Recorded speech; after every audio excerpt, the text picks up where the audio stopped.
With the All-Star break far behind us, an eventful final sprint to the finish awaits us. Hello everybody and welcome to Jackie Robinson Field alongside Stephen Hogenkamp, Anthony Vasquez, and Stephen. With only 6 games left in the season and a plethora of teams in the playoff hunt, every game looks like it's a must-win from here on out. Yeah, for sure. With the win last night, Saints pulled within a half game behind the Riptide for that final playoff spot. So these 6 games left, like you said, must win. You want to keep putting the pressure on the Riptide, get ahead of them so you could control your own destiny. And with the way they played last night, you got to carry that on to today with a new opponent. It's strictly business here for the Arroyo Seco Saints. That's right. It was easily the best game on both sides of the ball put together by the Saints. An 11-0 win. The lineup was slamming the ball all around Great Park, while 4 pitchers combined for a 4-hit shutout. But partner with yesterday behind us, a new team enters, and it's the Barons. And don't let their 10-17 record fool you. They played the Saints tough all summer. Yeah, they always are a very competitive team against the Saints. But, you know, the biggest key today is past times we've played the Barons this season, it's been the Barons that have gotten out to an early lead. I really think the Saints need to do that because even though you said, that 10-17 record, they're still a very competitive team.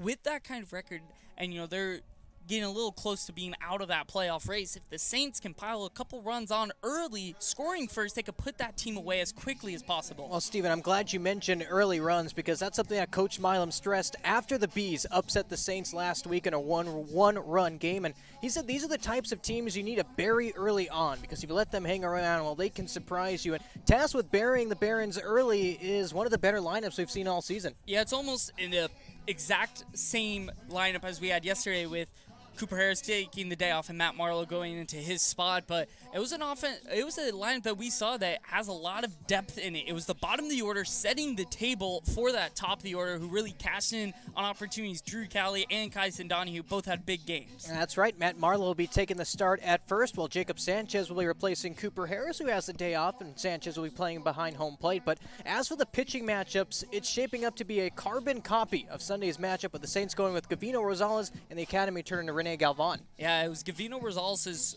sole appearance this season for the Saints last week against the Barons. He 3 innings, a couple runs, the giving up, something he could build off of coming into this start, but it was a completely different story for Rene Galvan for the Barons. Really couldn't get a lot of consistent outs, giving up 6 runs and 3 1/3. So for the Saints, they got to do a very similar thing that they did last week, which is getting out to an early lead. And the Saints did just that last Sunday. They went into the All-Star break with a ton of momentum, beating the Barons 12-6. So it should be a great one tonight, so sit right back and enjoy some baseball in the Rose City. Will the Barons play spoiler, or can the Saints replicate yesterday's romping of the Riptide? Stick around because you'll find out on the Arroyo Seco Saints Media Network on YouTube.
Welcome back, everybody, to Jackie Robinson Field as Gavino Rosales tosses his warm-up pitches. Let's look at the Academy Barons lineup on this Saturday afternoon. Kamayu Neighbors will be leading things off as per usual at shortstop, while Christian Taveras will be playing the hot corner at third, hitting second.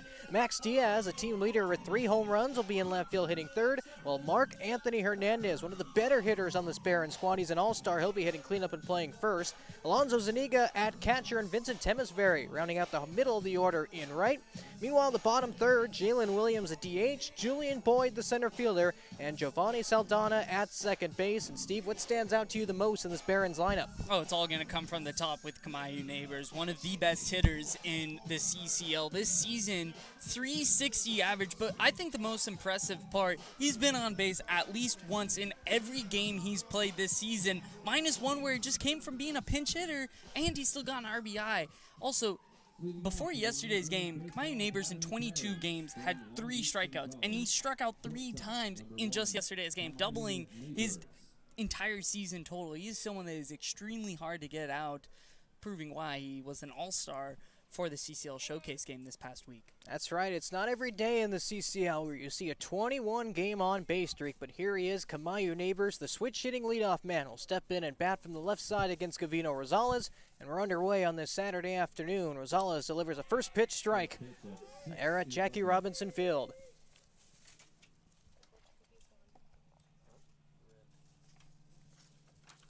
Second pitch on the way from Rosales. Line into right field. Coming on in as the right fielder Wong. He'll make the catch.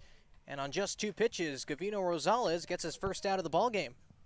That's what Saints need, efficient pitching. Don't want to get too deep in counts with the Barons. They don't have too much pop on their team. Really want to attack these hitters. That's right. This is a team with 8 home runs. The team leader Max Diaz is on deck. And batting second is Christian Taveras playing third base today. And normally, when the Saints have seen the Barons, Taveras has been in the bottom of the order. He's slotted in the 2-hole here. And Taveras' first pitch swing will line it into center field, but Max Blessinger says not so fast. A diving catch in straightaway center field. And Steven, that's why he's really in there. His defense has been electric all season. Perfect example there. Yeah, we talked about it, early on today that, you want your center fielder to be the most athletic player in the outfield, and that is Max Blessinger. Incredible speed, great break on the ball, and we've mentioned he's played here so long here at Jackie Robinson Field, so he knows how the ball is going to travel. That's right. Spent his time at Maranatha High School and community college life at PCC. Both of those teams calling this field home. Max Blessinger really owning it in center field as Max Diaz will come up to the plate. He's already ahead of the count 1-0. Rosales going with a little bit of a stutter step and delivers a ball that misses low and away. And so first 3 pitches that Rosales threw, he got 2 outs. Now just 1 out away, throwing up a quick 0. Diaz 20 for 81 this summer, 247 average, and it goes up right here as he lines it in a shallow left field. Jackson Walker will field it on the 3-hop and a 2-out single for the Barons thanks to Max Diaz. A good piece right there. Got ahead in the count, 2-0, forcing Rosales to, almost exclusively go with that heat. He saw that, caught it out in front. Good piece for him. So the Barons swinging early and often in this one. Gavino Rosales has gotten the first 2 outs in order, then Diaz singled, and he's just 6 pitches into his outing so far. As Mark Anthony Hernandez, the cleanup hitter, steps into the right-hander's batter's box. First pitch on the way, it misses low and away. Yeah, and past matchups with the Barons this season, it's been the first couple innings where the Saints have found themselves in trouble.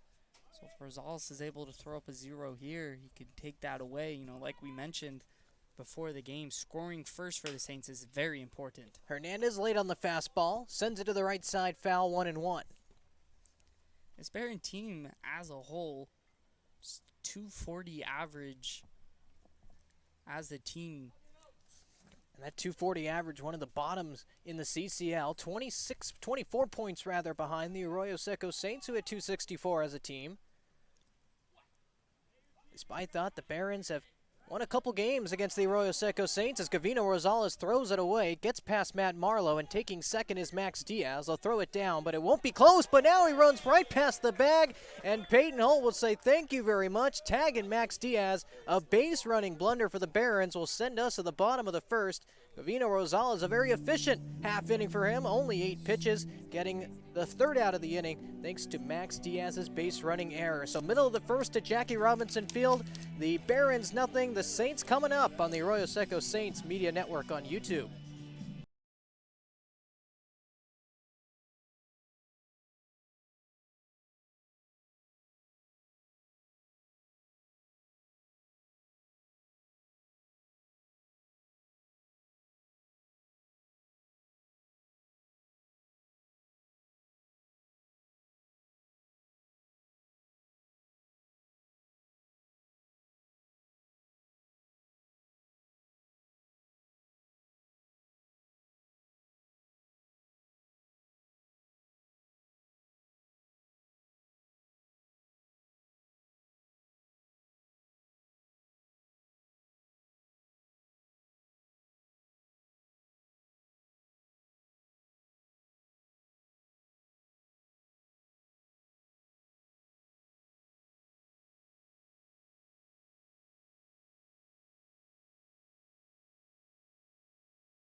Bottom of the first inning here at Jackie Robinson Field. The Barons went down almost 1-2-3 as Max Diaz was tagged out, rounding second base. And now we start the bottom of the first inning. Rene Galvan will be pitching for the Barons. Yeah, so this season for Rene Galvan, it's been a tale of two halves. First 7 2/3 innings pitched for Galvan, he'd only given up 1 run. Since then, in the last 7 innings, he's given up 12 runs. So he's really fallen on some hard times, and the Saints really need to take advantage of that. And the lineup tasked with taking advantage of Rene Galvan's struggles will be Jordan Rogers, Drew Kelly, and Kyson Donahue. The first 3 hitters, Matt Wong, Peyton Holt, and Matt Marlowe, the middle of the order. Well, the bottom thirdly rounded out by healthy hitters and Jacob Sanchez, Jackson Walker, and Max Blessinger. So here's Jordan Rogers to lead things off against Rene Galvan. Rogers coming into this one second on the team in runs batted in, tied for third on the team, rather, with 22. Hitting .270 on the season and even 100 at-bats. This is number 101 against Galvan, who delivers a pitch that barely misses the top of the zone, 1-0.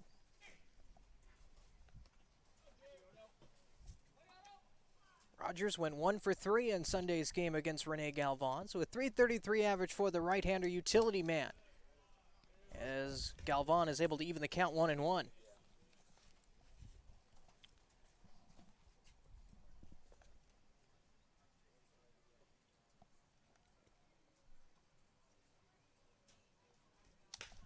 The 1-1 is popped up the first base line. Mark Anthony Hernandez calls it off, and in foul territory to the right of the first base coach's box will make the catch. 1 up, 1 down on just 3 pitches rather. Yeah, Galvan pounding the heat right there, and Rogers a little late on that, couldn't get that bat there quick enough. There's Drew Kelly, who had a very productive game yesterday. Cowley hitting .297 on the season. Raised at 17 points this week, and he'll raise it again here as he lines it into the right side, and that'll roll all the way to the wall. Drew Cowley rounding first, hustling over to second. He'll get the wave on to third, and he'll make it. A 1-out triple for Drew Cowley, and just like that, the Saints' first run of the game is just 90 feet of the way. That really just shows the IQ of Drew Cowley. He saw the first 3 pitches to Jordan Rogers, all fastballs. He went up there sitting that first pitch, and he got it. Really turned on that well. And right fielder Vincent Temesbury was shading more towards the gap, and because right field is pretty deep, 345 down the right field line, Cowley is able to pick up a triple. And Steven, we were both watching Drew Cowley in batting practice. He was spraying it around the whole field, using every single part of that outfield, even hitting a few home runs as well. So it's nice to see Cowley getting hot. He's on third with 1 out. And from one steaming hot hitter to another in Kyson Donahue. Yeah, Donahue had himself a day yesterday. He's riding a 3-game RBI streak right now. Last 3 games, he's driven in 10 runs for the Saints. So they're really setting the table for him, and he's capitalizing on those situations. Donahue also riding a 5-game hitting streak as the breaking ball rides in there to still strike 1. It's been the fastball that Donahue's had trouble hitting this season. Still using that newer bat that we saw him use earlier this week. Here's the 1-1. Breaking ball swung on and missed strike two. So Galvan doubled up with the curve. Now he's ahead 1 ball, 2 strikes on Donahue. Donahue and his Rainbow Warrior teammate Matt Wong are both battling out an inter-team competition. Both are team leading in home runs and RBI, tied at 6 home runs and 30 RBI with everyone else far behind. So they're trying to prove who's the best hitter. 1-2. Called strike 3 on the inside corner. A little argument for Kyson Donahue, so he fails to put a ball in play to drive in Drew Kelly from third. Now it's up to Matt Wong with 2 outs. That's unfortunate right there. You know, infield playing back, just a simple ground ball would work. You really want to put the ball in play, and especially with 2 strikes. Swing at anything close. Don't have to have a long swing, just something nice and compact.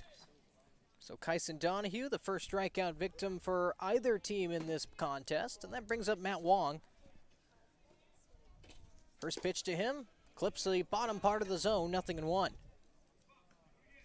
Wong hitting an even 280 on the season. 6 home runs and 30 RBIs, and both of those stats lead the team.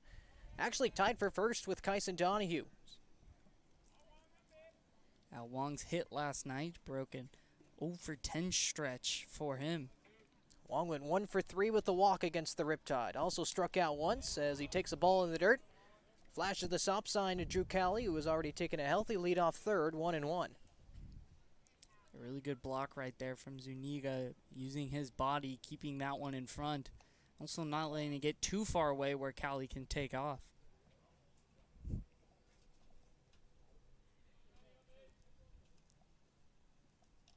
Matt Wong goes fishing on the slider. Another perfect breaking ball from Rene Galvan gets him ahead of the All-Star 1-2. Really good executed pitch right there. Something out of the zone where if Matt Wong swings, he's either missing or it's weak contact. And he doubled up in the at-bat to Kyson Donahue. We'll see if he doubles up on the off-speed here as well. Center fielder Julian Boyd and left fielder Max Diaz playing deep, while Vincent Temesbury, the right fielder, playing a bit shallow. The 1-2, line into center field coming on in is Boyd, and he'll play it on a hop. And just like that, the Arroyo Seco Saints draw first blood. An RBI single from Matt Wong. It's 1-0 in the bottom of the first. Great hack right there from Matt Wong. Nothing too much. Wasn't trying to swing out of his shoes. And, you know, because center fielder Julian Boyd was playing so deep, no effort right there for him. That one drops in. And like we mentioned beginning of the game, the importance of scoring early against the Barons. And the Saints do just that in the first inning. So Matt Wong, 1 ahead of his fellow teammate on Hawaii, now with 31 RBIs. As Peyton Holt steps in, first pitch swinging, and sends it back to the screen for strike 1.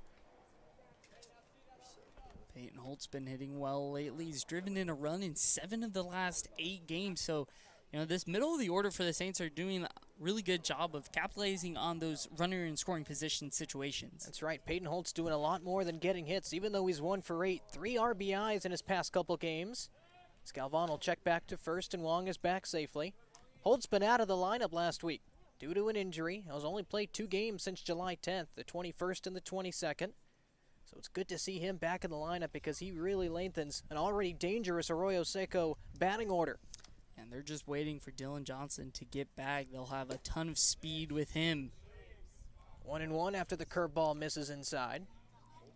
You know, but even with Dylan Johnson out, the placeholder, Jack Walker's really done a good job in the opportunities he's gotten. Now, remembering back a couple weeks ago, Aaron Milam was saying how he's really liked how in those opportunities he's flourished. Holt fouls that one away. We'll see Jackson Walker in left field hitting 8th today. Still a ways to get to him, though, as Peyton Holt is behind 1 ball and 2 strikes. For the 3rd consecutive time, a Saints hitter is behind 1 and 2. Kyson Donahue struck out looking. Matt Wong on a 1-2 count, whacked a single into center field. See what Peyton Holt can do against Rene Galvan. Righty with the high set, delivers a fastball that misses way high.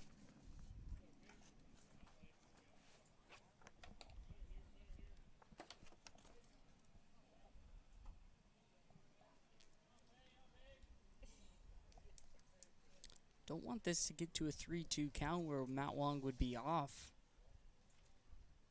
The 2-2, and Galvan does just that. Fills up the count after the fastball misses up and away, and Matt Wong will be up and moving on the release here as Wong is 7 for 9 stealing bases this season. So Hernandez will not hold on Wong, so we'll get a decent lead here. He'll take off. Something in the gap will easily score him. A single will put him first to third. There goes Wong, the payoff pitch. Fouled away, right behind us. We'll do it again. 7th pitch of the AB coming up. In the 19th pitch of the inning for Rene Galvan. Saints got off to a slow start yesterday. Their first 6 hitters were sent down fairly easily. Then they exploded in that 3rd, 4th, and 5th inning. Saints looking to explode early on here. They already got a 1 run in as Galvan will take a step off.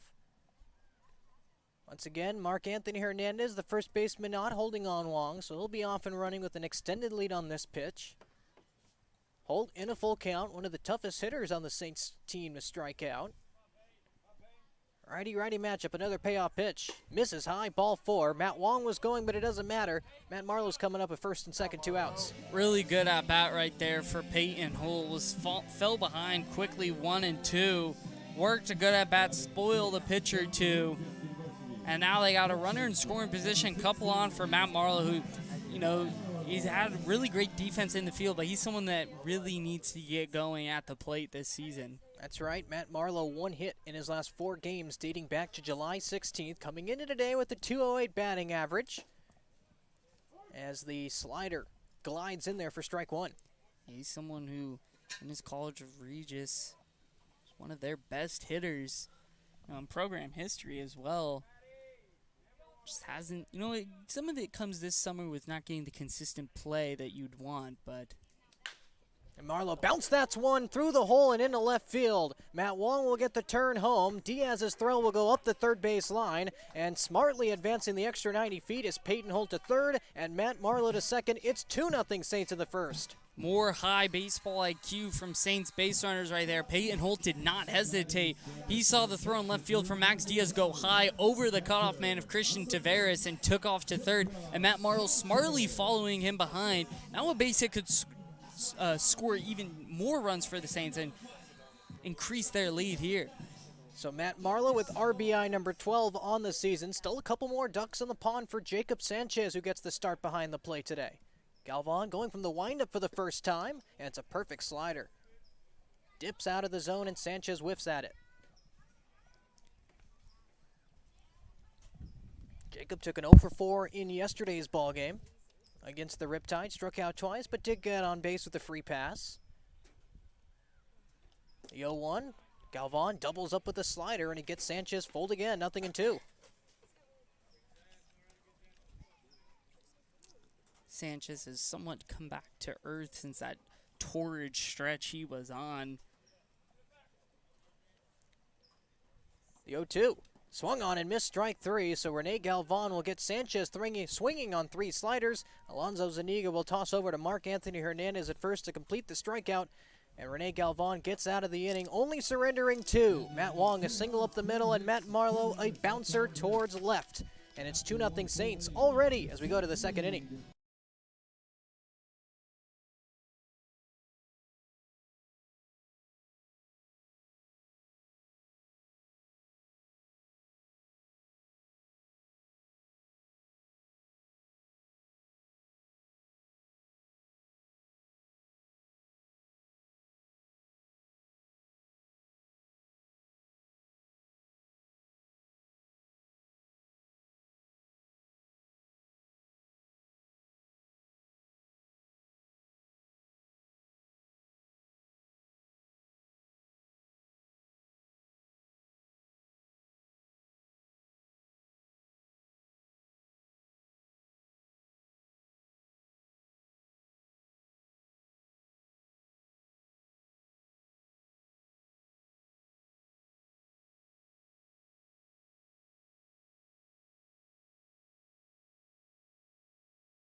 Mark Anthony Hernandez, Alonzo Zuniga, and Vincent Temesvari. 4-5-6-2 up for the Academy Barons here in the second. And all of a sudden, the MLB Academy down 2-0 after a couple RBI singles by the Saints in the bottom of the first.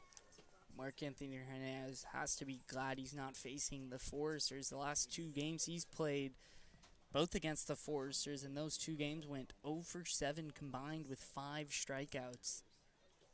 Let's see if Gavino Rosales can have similar success as he quickly gets ahead of the hard-hitting first baseman, 0-1. It's a big inning here for Rosales, now with a lead here, trying to shut down this offense.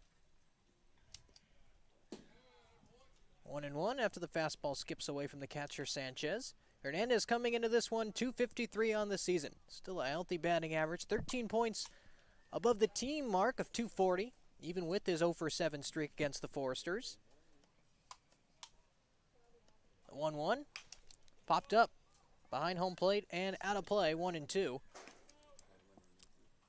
know, pitching with the lead, the importance of getting ahead is very vital to success. You don't want those long at-bats where the more pitches, the more opportunities for pitchers to, you know, throw something down the middle or to walk hitters here.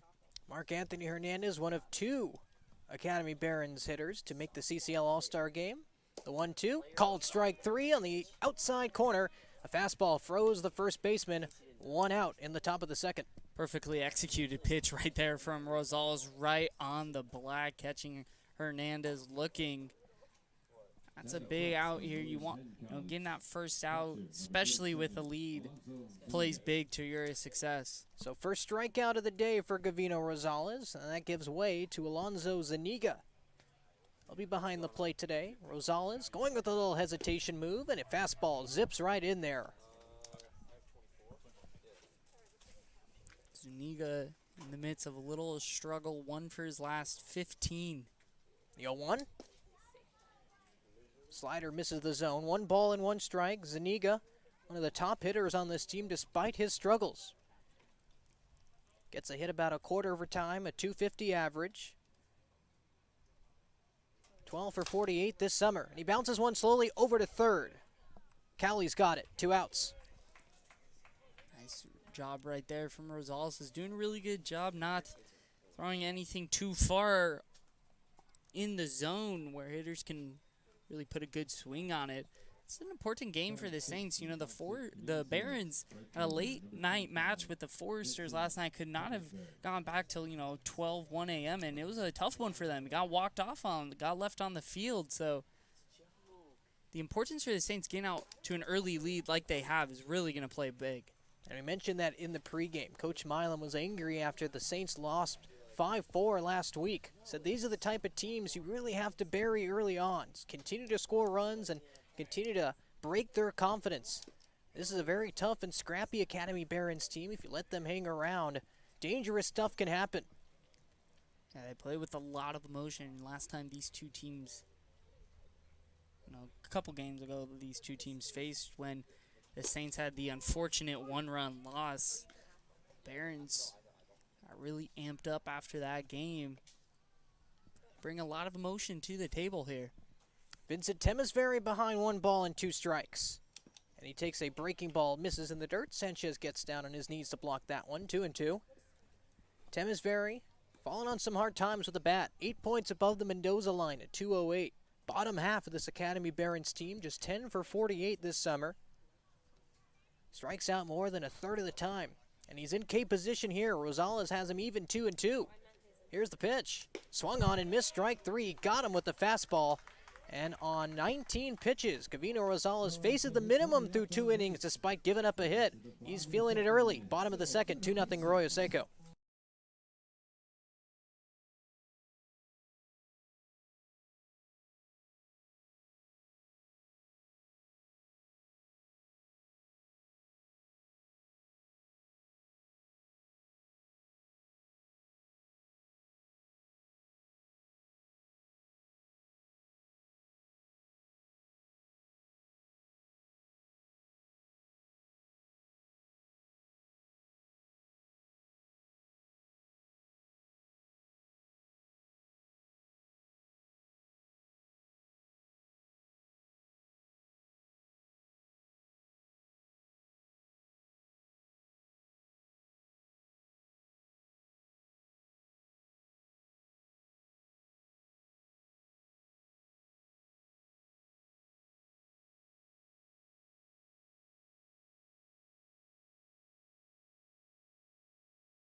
Bottom of the second inning, Saints jumping out on front thanks to a couple RBI singles back in the bottom of the first, now trying to add some insurance already here in the second, and they have the lineup to do it despite it being the bottom of the order. You can argue that these are one of the more talented hitters in the Arroyo Seco lineup. Jackson Walker, Max Blessinger, then the lineup will flip over with Jordan Rogers.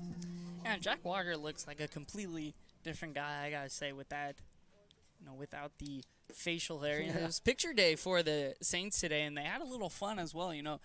They got a little reward for shutting out the Riptide last night. The pitchers got to hit for BP to, and gotta tell you, we got some potential two-ways. That's right. Jacob Widener hit a home run. Mitchell Scott? Yeah, Mitchell Scott hit, I think, 3 balls over the fence. And then, Caleb Reyes, of course, was a two-way in college. Now is just a pitcher, but we got some hitters in that bullpen down there. Jackson Walker, a hitter as well. 5-game hitting streak was snapped yesterday, but he does have a 7-game on-base streak that's still alive. 2-1 the count. He's brought his average up 60 points going back to the start of this month. 231 average on July 1st. Now he's sitting at a 296. The 2-1. Misses upstairs and away. 3 balls and 1 strike now to Jackson Walker, who's a miss away from getting on base for his 8th consecutive game.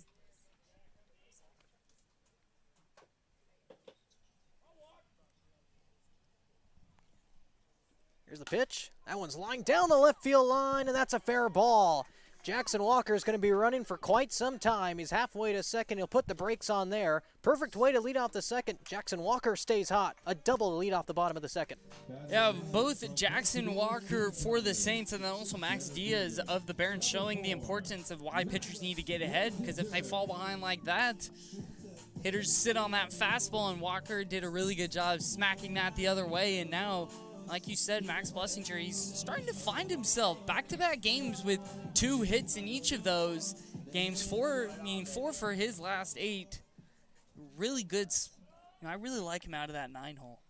That's right. Max Blessinger draws the start in center field today. Already made a mark in this game, robbing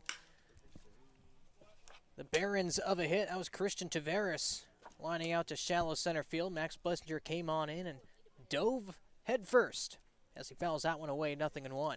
Though he was swinging on that one, I wouldn't be surprised if they may bunt with Max Blessinger. We've seen his skill of doing that. He's got a couple bunt hits to his name this season. Here's the 0-1 from Galvan. He checks back to Walker at second, and he'll step off and check on the runner. Third baseman Christian Tavares and first baseman Mark Anthony Hernandez aware of Max Blessinger's bunt ability. They're in, even with the bag. Well, the middle infielders are back. Neighbors at short and Giovanni Saldana drawing the start at second. Righty-righty matchup for Blessinger, hitting .281 on the season, and it goes up right here with a line shot into center field. Jackson Walker had to wait to see if it got down, so all he'll advance is 90 feet as Max Blessinger a single in the bottom of the second as the Saints up corner with nobody out. Really good piece right there from Blessinger. Just hit it right back to where it came from, and a little miscommunication with the Barons defense right there. You'd want Saldana at second base to go cover first because Max Blessinger was able to get a huge round over there at first with Mark Anthony Hernandez coming to the middle as a cutoff man. No one was there to backpick Blessinger, who could have, if he got a little better read, swiped second. So 5 hits already for the Saints. One time through the order. Rene Galvan not having the start he dreamed up, facing Arroyo Seco for the second time. Already in the bottom of the second inning and in some trouble. First and third, nobody out for the leadoff man, Rogers. I would not be surprised if Max Blessinger is off during this at-bat. 15 of 16 this year in stolen bases. Even had one last night. Those 15 bags, the team leader for a team that's now stolen 102 this summer. And they've only been caught 12 times. Blessinger has the speed to make something happen. So does Walker at third. Galvan will toss back to Hernandez. Yeah, Blessinger, for a big base stealer, doesn't get the biggest lead. He just can really get to top speed really quickly, and because of that, he doesn't need to get that big lead that you see a lot of players get. So Galvan gave up a couple runs in the first, 24 pitches in inning number 1. Here he is in the second, and he quickly even the count now with Jordan Rogers 1-1. Galvan not the fastest to the plate. doesn't go to that slide step. He picks that front leg up. So if Blessinger gets a good jump, there won't really be a chance at getting him at second. It's only a matter of time before all those variables you mentioned turns into a Max Blessinger stolen base attempt as Jordan Rogers, waiting patiently at the plate, nods his head saying he's ready. 2 balls and 1 strike. If you're Jordan Rogers, I'd be sitting fastball. You know, Galvan knows of the speed of Max Blessinger. He's going to want to get something there quick. And that fastball is going to be the pitch that gets there the quickest. Galvan, not very efficient start, 1+ innings, and this is his 35th pitch. There goes Blessinger. That ball's bounced over to third. Tavares will toss it across the diamond for the out. Advancing to second and staying out of the double play is Blessinger. So not the way Jordan Rogers or the Saints drew it up, but still it's a positive. You have second and third and 1 out. Yeah, at the end of the day, there's still no double play. Luckily, Blessinger was off on that one. He got a pretty good jump, and Jordan Rogers, I'd trust myself with 2 strikes to take that pitch right there. Don't think there'd be a chance for Alonso Zuniga to throw Max out. So it took 3 batters for Rene Galvan and get his first out of the second, but now a big hitter up in Drew Cali. In fact, 3 consecutive All-Stars coming up for the Saints in RBI position. Second and third, 1 out. Drew Cali, first pitch swinging his last at bat, that liner down the line for his triple. It was his 31st hit of the season, just his 25th game. 2 balls and no strikes for the left-handed hitter. Calls Oregon University home. He'll be getting ready to play his grad year there. Back to July 9th, had a 4-hit game versus the Barons. 2-0, misses in the dirt, so Rene Galvan showing the respect that Cali definitely deserves. The only thing is, Steven, you got a ton of protection behind him. Donahue and Wong await on deck. Yeah, it won't get much easier if Cali is walked. It would set up a double play, but Donahue doesn't hit the ball on the ground too often. The 3-0, Cali had the green light, and he chops it foul up the first base line. 3 balls and 1 strike now to Drew Cali. I like that idea right there, 3-0 green light, especially with Donahue on deck. Gotta have faith in this middle part of the order.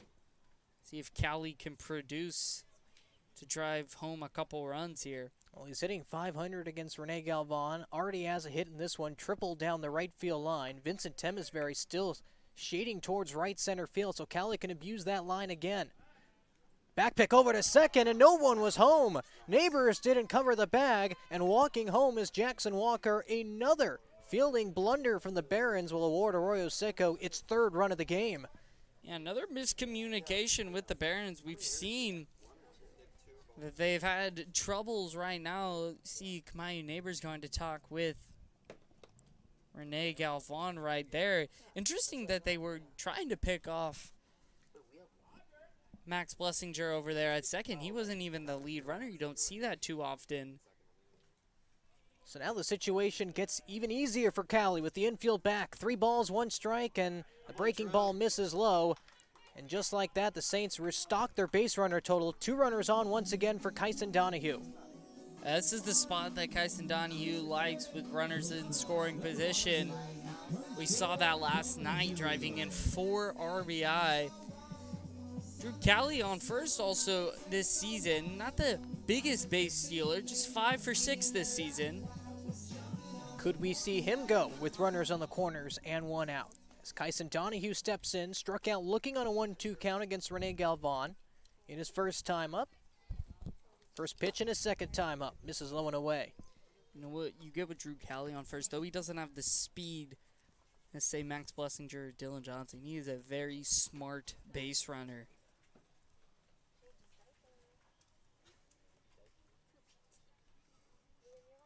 The 1-0.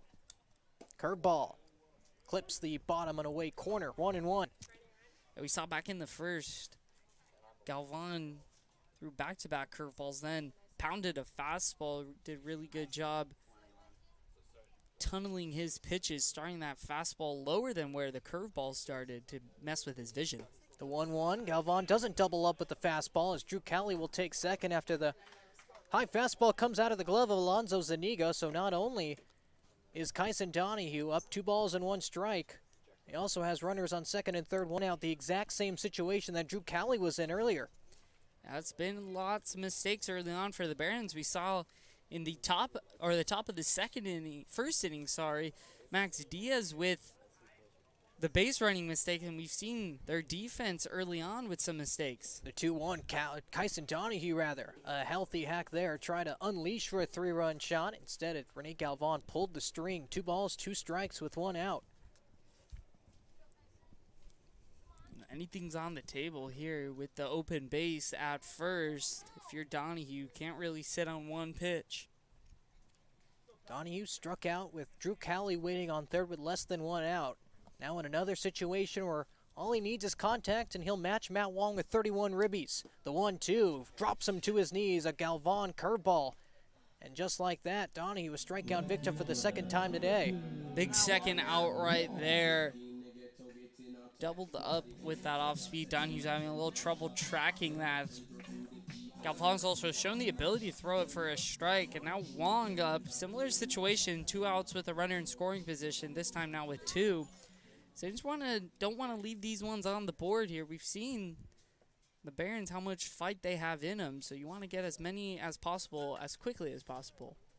First pitch to Wong, swung on and missed. The fastball misses the zone, but Wong helped him out.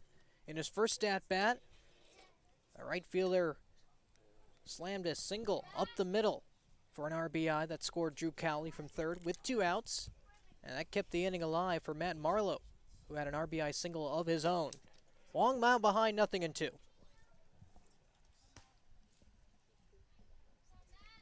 What Galvan's done really well when he's getting ahead of these hitters is sequencing well, mixing up his stuff, keeping the Saints hitters off balance.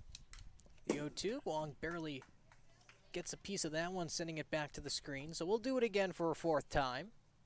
This inning started out with a double down the left field line from Jackson Walker. Max Blessinger singled him over to third. Rogers bounced out to the third baseman, Christian Taveras. Cowley walked, and Donahue struck out swinging.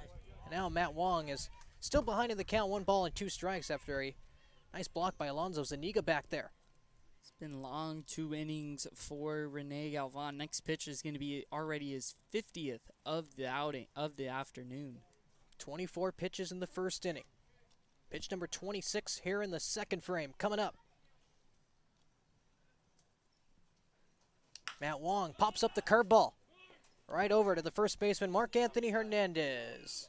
He'll fall to the ground. Looks like it was Giovanni Saldana ranging over to his right, making the catch in shallow right field. Either way, it's the 3rd out of the 2nd, but the Saints strike for 1 more, thanks to an error out of all things from Rene Galvan that scored Jackson Walker.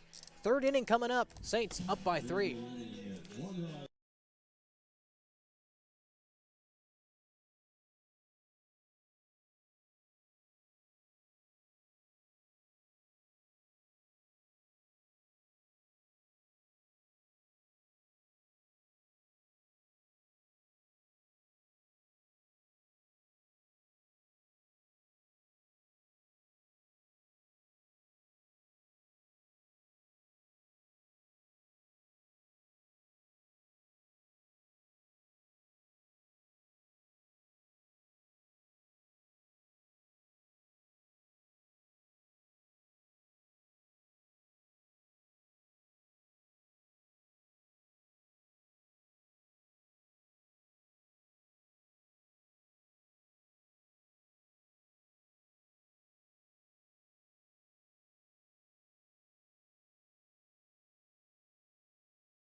Time for the 3rd inning at Jackie Robinson Field. The Saints have jumped out in front 3-0 on the Academy Barons, thanks to in part from Gavino Rosales facing the minimum through 2 innings of work. And Steven, should I mention, a very healthy 19 pitches, very efficient. Yeah, for sure. He's only fallen behind 1 hitter. That was Max Diaz, fell behind 2-0, and Diaz ended up getting that hit. So the ability to throw strikes often and get ahead of these hitters has played well for him. He's got a lot of weak contact as well. The righty will face Jalen Williams, Julian Boyd, and Giovanni Saldana, bottom 3rd of the Barons order. And right on cue, delivering a fastball that zips right in there for a strike is Gavino Rosales. Not the biggest pitcher in the world, but he really has effortless velocity. Fastball that can really sneak up on you if you're not ready. The 0-1. Swung on and missed strike two. So just like that, Jalen Williams, today's DH, is behind 2 strikes. I was just remembering, when he first got on the team, we saw him throw his first bullpen, and we were like, oh, wow, this is a really small pitcher. And then you just see that velocity, similar to like Trayson Vogt, not the biggest guy, but a lot of velocity out of that arm. The 0-2. Goes with a fastball, lined over to Max Blessinger for the first out. Got away with that one. Even he says that it was left up a bit. Jalen Williams couldn't make him pay. A line out to the center fielder, Bless. Interesting to see how well Jalen Williams was on that, especially because Rosales has done a really good job mixing up the pitches. He was on that high heat. All 3 pitches were fastballs from Gavino Rosales. You may see him drop in a curve to start out this Julian Boyd right here. Boyd hitting .227 this summer. Opts to go with the fastball that misses up.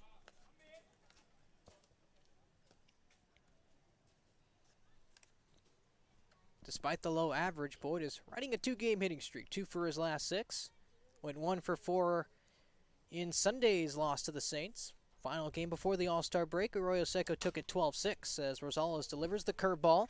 A little bit early on it was Boyd, and he sends it out of play. 1-1. Well, Gavino Rosales, even though he's only faced the minimum so far, not the quickest on the mound when it comes to tempo. We saw last night with Noah Carbajal, almost was throwing the ball before the hitters got in the box. The 1-1, fooled Boyd right there. Got him fishing for the changeup, it looked like. 1 ball and 2 strikes. Yeah, that changeup had a lot of arm side action on that. Boyd way out in front of that. Really good feel early on for his secondary pitches is Rosales. The 1-2 doubled up with the changeup. It's bounced up the middle to Donahue, and he'll field it. Throw is wide, and Matt Marlowe will up to put the tag on for out number 2. Donahue showing off those quick hands. Just got to get a little better accuracy on that throw right there. Nonetheless, first 8 hitters have come up, all sent down, albeit Maxwell Diaz's single got thrown out on the base path, so he's only faced the minimum so far. 1 hit through the first 8 hitters of the Barons. Now it's the 9 hitter, Giovanni Saldana, playing second base, and he takes a fastball right in there on the outside corner, strike 1. About this efficiency from Gavino Rosales. 27 pitches, 19 of them for strikes. Can he continue that trend here? Yes, he can, as hacking through that one is Saldana, 0-2. Giovanni, basically a carbon copy of what Kamayu Neighbors adds at the top of the order. Hitting .292 on the season, second on the team behind Kamayu. Doesn't have the walk numbers, but he does offer you that second leadoff man that the Barons love. As the 0-2, slider just misses on the outside part of the zone. Saldana stays alive, but barely. Yeah, Saldana also similar to Kamayu Neighbors in stature, both very small guys. Saldana only listed at 5'7", 160. 2 balls and 2 strikes.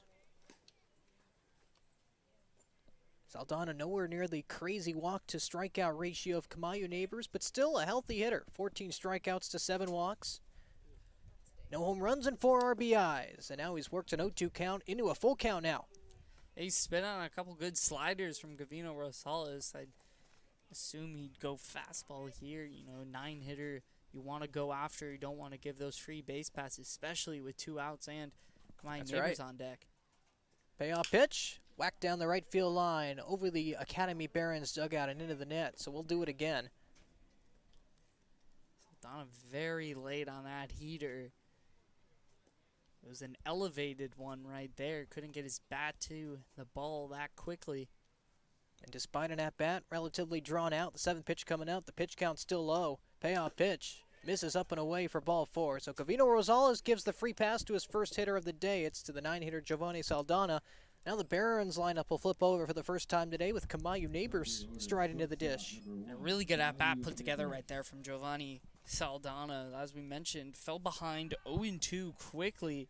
Spit on a couple sliders in the dirt, fouled off that high heater, and then Rosales tried to double up to get him chasing on that fastball, and he laid off it. So here's Kamayu Neighbors, lined out to the right fielder Matt Wong his first time up. And once again, Rosales delivering strike number 1 on the first pitch. You see him start out with that changeup there. I imagine now that we're second time through the lineup, he goes more to the secondary stuff. Went majority fastball first time through the lineup, and now he could get his hitters out in front. Neighbors in the hunched over stance will take strike 2 up and inside. And that's something that Kamayu does a lot. He really hunches down, shrinks the strike zone rather, and really hunches over the plate. Cooper Harris said there's not a lot of pitches you can throw him. You can put the bat on almost anything. Here he is here, no ball, 2 strike count. Rosales with the slide step. Fastball misses high. You see Kamayu, when he gets to 2 strikes, does what we've seen a lot of MLB players do recently, especially one that comes to mind is Bryce Harper. He gets that stance a little more widened, smaller. He has a smaller load up. It's a 2-strike approach. Yeah. And he cannot use it there as Kamayu Neighbors swings through that one. Foul tipped into the glove of Jacob Sanchez.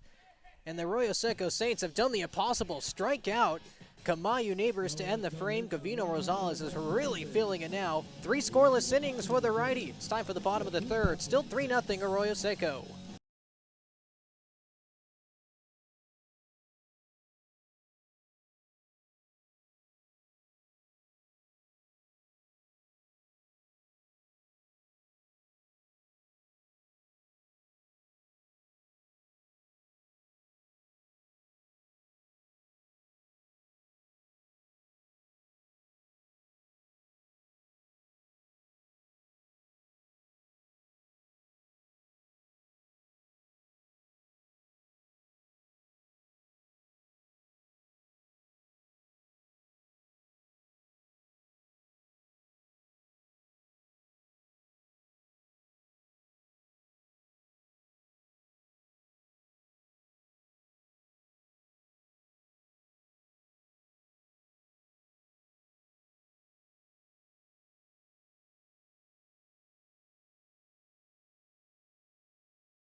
Bottom of the third inning here in the Rose City. Anthony Vasquez joined alongside Stephen Hogenkamp. And Steve, the theme of this afternoon is 3. Gavino Rosales tossed 3 scoreless innings, a night and day difference from Rene Galvan, who's given up 3 through 2+. What the Saints hitters have done well, it's not much, I don't think, to Rene Galvan. Saints hitters are just attacking him early. You've gotten 3 hits within the first 4 pitches against Rene Galvan. And despite hitters hitting swinging and often, the pitch count now over 50 as he delivers a first pitch fastball that clips the inside corner for Peyton Holt. A little disappointed with that strike call. Yeah, we've seen both sides early on, not too favorable of this zone.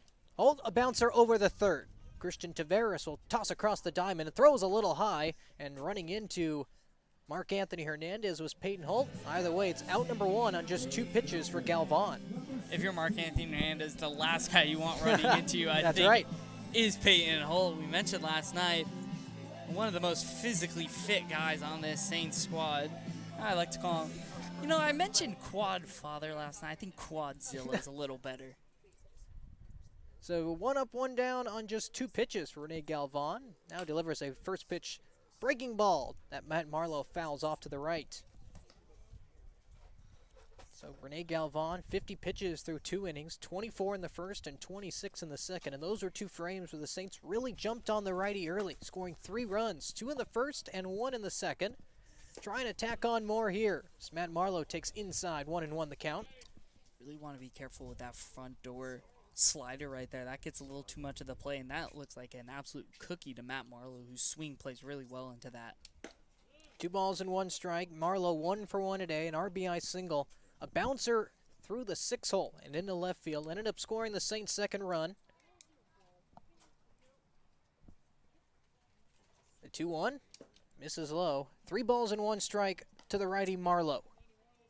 This is where Rene Galvan has struggled as well, when the Saints aren't attacking early. If he's falling behind, they sit dead red on that heat. The righty has walked a couple today. Battles back to Marlowe to fill up the count. Pitch call out of the zone. Marlowe may have been taking all the way there.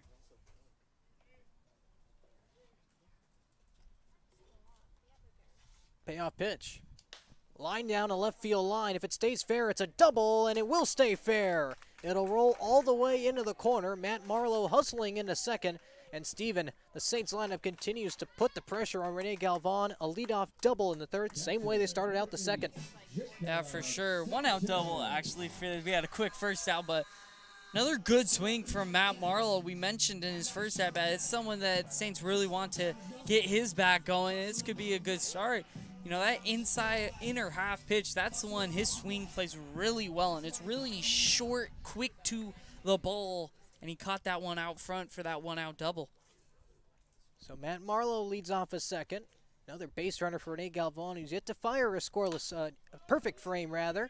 Sanchez early on the breaking ball will fly this one into left field. Max Diaz will camp under it for the second out on just one pitch. Sanchez just missed that one right there, getting under it. He saw 3 sliders his first at-bat, got a slider there. It was a hanger, you know, 0-0 hanger, not the biggest deal, but Sanchez just missed that one. So that's a pitch that certainly will haunt him in his nightmares tonight. Still has a couple more at-bats to right the ship, though. He's set down for the second time today, and that brings up Jackson Walker, who hasn't been set down yet. Lined a double down the left field line to start off the second frame. Here he is here at the second at-bat in as many innings. First pitch from Galvan shows the respect there. First pitch curveball misses low. This is another time the Saints want to try to cash in on this opportunity. They've gotten a runner in scoring position each of the first 3 innings, but going back to that last inning, even though they've already put up 3 on the board, they did leave 2 on last inning, both in scoring position. They don't want to do that here. The 1-0. This is inside, 2 balls and no strikes for a left fielder who started out the season 1 for 7, played sparingly, and then in the Central California road trip, really caught lightning in a bottle. 3 hits against the Solano Mudcats, and then fell off a bit. Didn't play very much for the Saints, but now with the Arroyo Seco battling the injury bug these last couple weeks, Jackson Walker has made a name for himself in the order. Now he lines a hot shot over to second. Diving play Saldana, who robs Jackson Walker of likely an RBI single. And Rene Galvan tosses his first scoreless frame in the third. It's time for the fourth. 3-0, Arroyo Seco out in front.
Top of the fourth inning here in Pasadena. The sun's starting to set over Jackie Robinson Memorial Field, right across the street from the Rose Bowl. And Gavino Rosales back out there for his 4th inning of work, and he'll face the heart of the Barons order. 2, 3, 4, Taveras, Diaz, and Anthony Hernandez.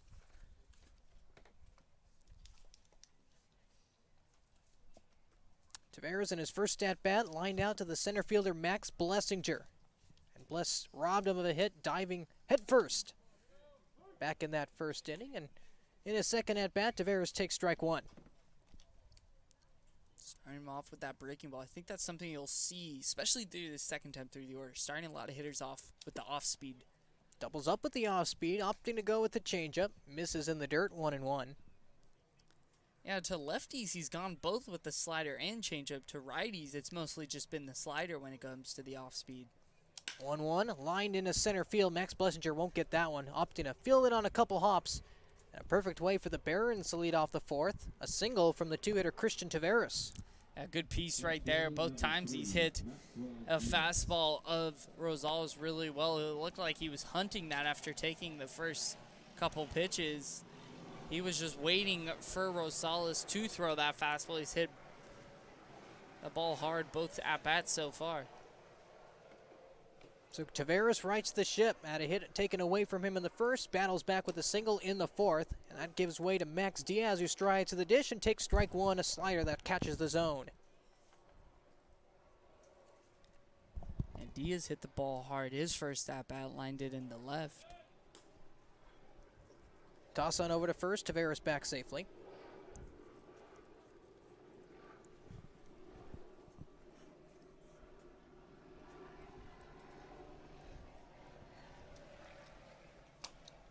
The 0-1, a little nubber up the first base line. Sanchez will have no play. He'll opt to eat it.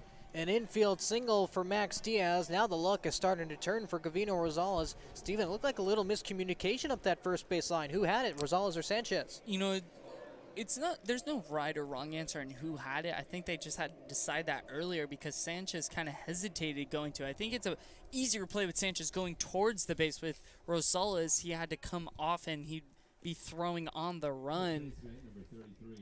Rosales got a little in front and in the way of Sanchez, and because of that little infield single. So in the span of two hitters, the Barons double their hit total. Now have 3 on the day, 1 through the first 3 frames, 2 here in the fourth. The showing bunt was Mark Anthony Hernandez. He takes it back, strike one. Rosales would really like a ground ball here to double up Mark Anthony Hernandez. Between him and Alonso Zuniga, these are the guys you want to double up. They're back-to-back in the order as well. Marlowe playing in on the grass, maybe thinking bunt. Hernandez flips out a little flare in a right field. That'll drop in for a base hit. Peyton Holt will fire it home. Coming on in is Taveras, and he'll be thrown out easily. No, not even a slide. Peyton Holt guns him out from shallow right field. That's one way to get out number 1 in the fourth. I don't really know why Taveras was heading home there. Peyton Holt threw an absolute missile from shallow right field home. There was no chance Taveras was getting there safely. Big first out here. Still got runners on second and third, though. But that was a big first out after that bloop single.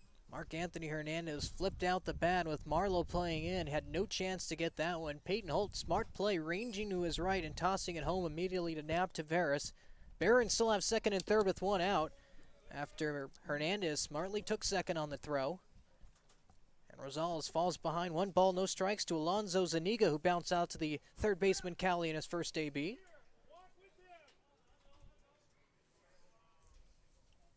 Diaz will lead off at third. Anthony Hernandez from second, and lining that one in a shallow right field is Zuniga. Wong will make the catch. Racing on home is Diaz, and the throw is in time to get him. 2 huge plays by the Arroyo Seco Saints in right field. Nab a couple runs for the Academy Barons. Action all over the field in this fourth inning. Middle of the fourth, still 3-0 Arroyo Seco.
Bottom of the fourth, and a new pitcher is on the mound for the Academy Barons. Rene Galvan exits after 3 innings, giving up 3 earned. Now it's time for the lefty Shamir Marshall.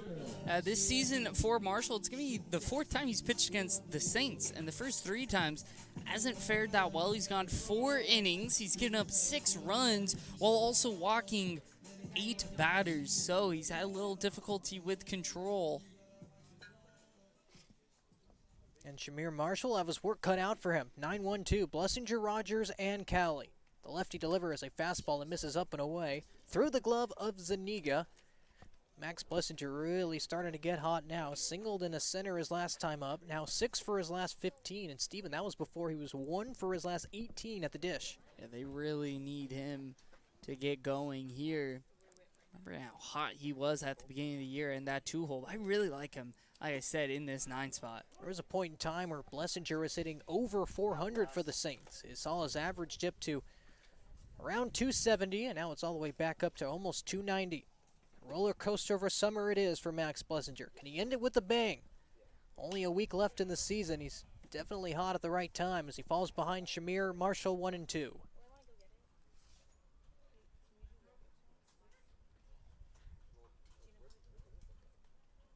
Blessinger also just extended his hitting streak to 3 with that single up the middle. Here's the 1-2. Fastball and misses up and away to even the count. Yeah, what he's doing better in that 6 for 15 stretch is hitting the fastball a lot better. During that cold streak, especially the little elevated fastballs, he was way behind on his timing. He's hitting those pitches a lot better. The 2-2 popped up a little bit late on the fastball here, but it's out of play. And we're going to need a 5th pitch of the AB.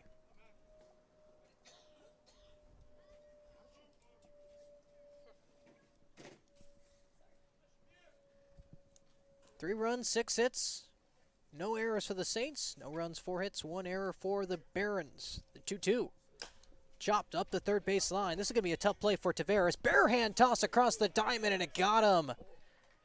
On a day where the fielding has been really sloppy for the Barons, Christian Tavares pulls a web gem with a barehanded toss across the diamond, 1 out. Yeah, very impressive play right there from Christian Tavares.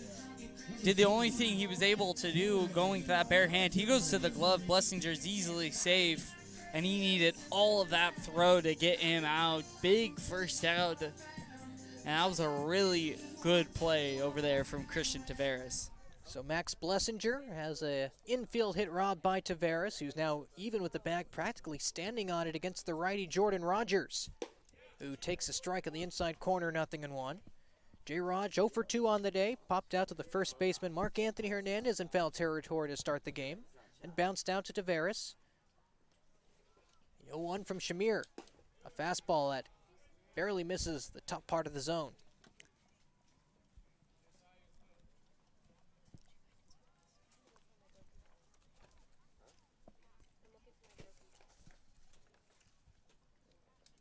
Now it's 2 balls and 1 strike after that fastball is tossed towards the backstop. Cowley will run over and get it.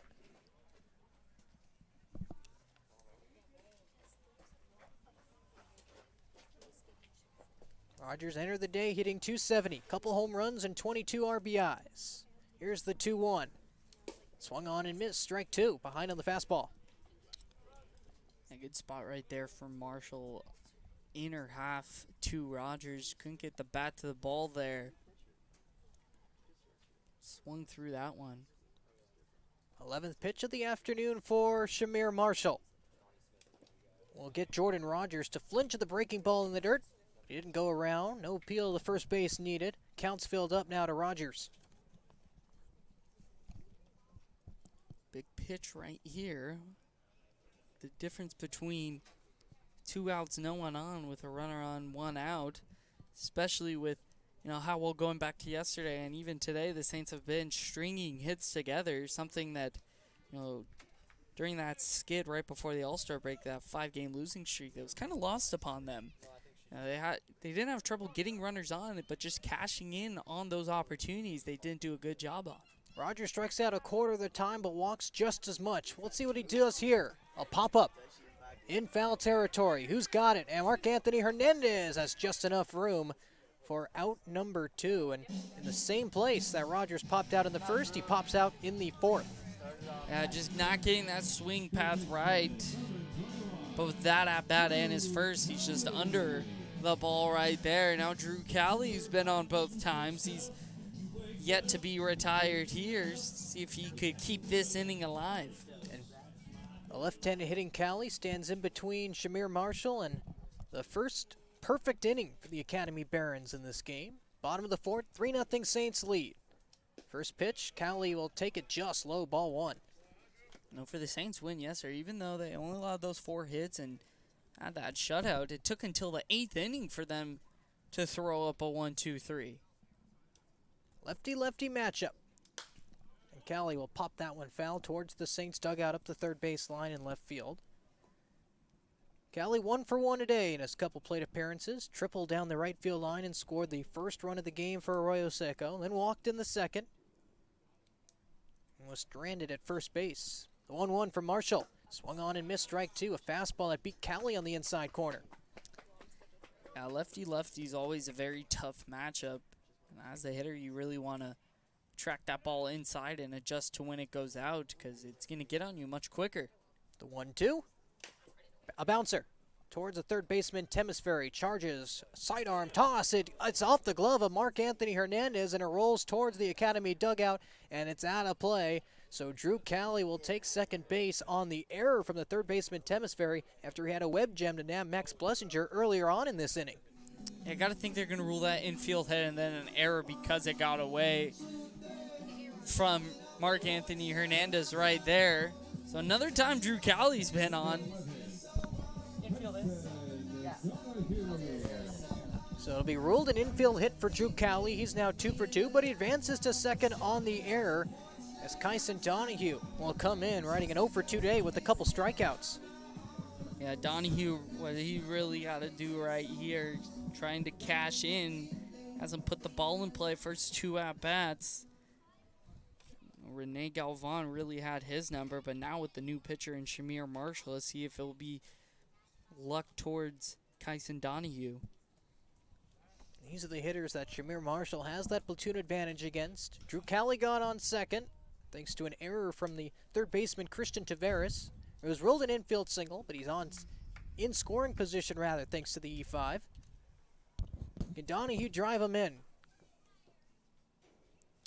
Swung on and missed, strike one early on the changeup, it looked like, from Marshall.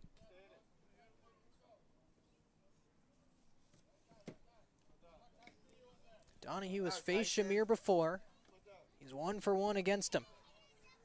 And if he gets his second hit, Drew Calley will likely score Arroyo Seco's 4th run. Yeah, Calley's got to make sure he can score on a single. 1-1. Great take from Donahue, just misses that outside corner.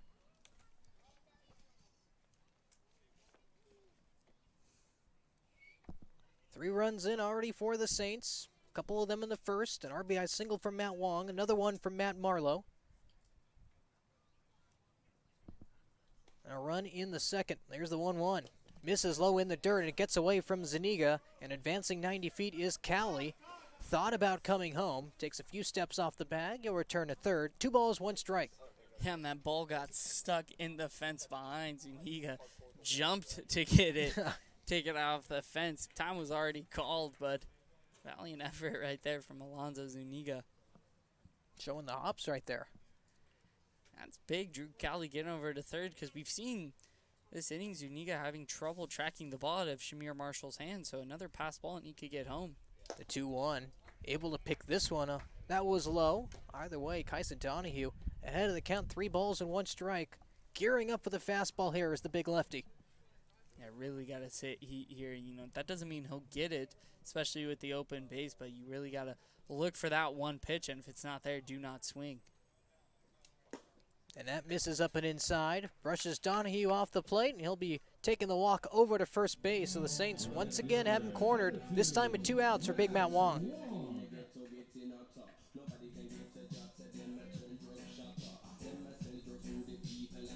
Wong 1 for 2 today. Give Arroyo Seco its first run of the game with a single up the middle. Ended up scoring the second run of the game thanks to Matt Marlowe's RBI single a couple hitters later.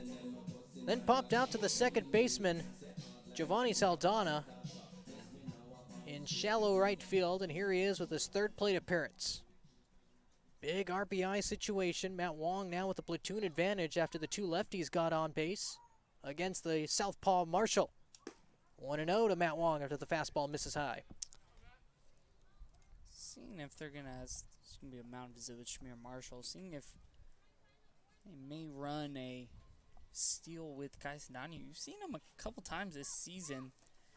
Have the runner on first leave early, try to get in a rundown, but where the pitcher doesn't look over to third and Drew Cowley can take off.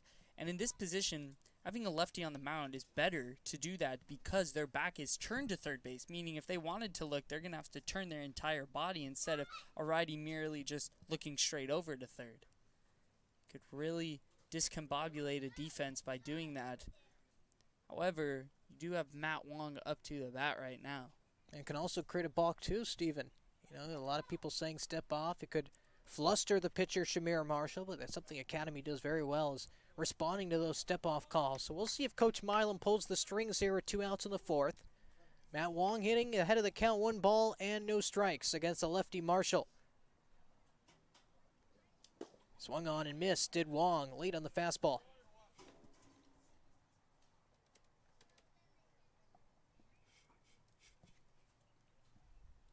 One ball and 1 strike to Matt Wong, ready to head back to the island of Hawaii for his baseball season. As he expands the zone here, pitch was chest high and he went for it. 1 ball, 2 strikes. Marshall, one good pitch away from getting out of this 2-out jam the Saints have put together. Cowley off at third, Donahue from first. Matt Wong will take outside. 2 balls and 2 strikes. Good at bat here from Wong, seeing the ball well, took that high heat. See if Marshall goes with the off speed here. Wong's got to really have a short swing to the ball. 2-strike approach, don't want to do too much. Marshall goes with the fastball and it's crushed to deep center field. Racing back is Julian Boyd. He's at the wall and he makes the catch on the edge of the warning track. Matt Wong gave the fastball a ride. It was elevated chest high, and Wong just barely missed it, grimacing as he talks with first base coach Riley Conlon. A tough way to end the 4th, but the Arroyo Seco Saints still comfortably out in front, 3-0 going to the 5th.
Welcome back to Pasadena, everybody. This game whizzing right along. Already in the top of the 5th inning. 3-0 Arroyo Seco with the lead. And replacing Gavino Rosales after he twirled 4 stellar innings is the Iowa Hawkeye righty, Jacob Henderson. Yeah, Jacob Henderson's been very effective out of the bullpen for the Saints. In 10 games, he's pitched in 21 innings. Got a 3 ERA across those 21 innings, striking out 22. Long reliever of sorts, you know, his last appearance last Saturday against the San Luis Obispo Blues went 5 scoreless. was a big part of that game. The Saints came back almost to get the lead in that one, but he provided valuable innings out of the bullpen. First man he'll face is Vincent Temesbury, who checks his swing for ball one. He didn't go around. No appeal needed. It'll be 6, 7, 8, Temesbury, Williams, and Boyd. And in his first matchup, Temesbury struck out swinging against Gavino Rosales, whose day is now done. 4 innings pitched for the righty, 4 hits and no earned runs, 1 walk and 3 Ks, and 14 batters faced. So Gavino Rosales, 8 innings pitched with the Saints. He's only given up 3 runs. 1 ball and 2 strikes now to Temesbury.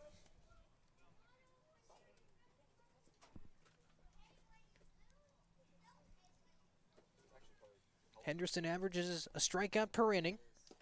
Won't get it here, though, as a slider misses low and away. Got a lot of sinking action to his fastball. It's really hard as righties, especially if he's going to try to pound you inside. Got to get that bat out quick. Temesbury making his first start since July 16th. Took an 0-for-3 day in the 12-0 loss the Barons faced against the Foresters. A week later, back in the starting lineup, and congratulations, your second plate appearance back, and you got to face a tough righty in Henderson. Payoff pitch. Called strike 3 on the inside corner. Vincent Temesbury thought it was ball 4, already walking towards second, trying to draw a call, but the home plate umpire says not so fast, 1 out. Yeah, good spot right there from Jacob Henderson. Spotted up that fastball on the corner. So the strikeout for Temesbury gives way to Jalen Williams, today's DH. And he lined out to the center fielder Blessinger in his first time up. Takes 1-0 in his second time at the dish.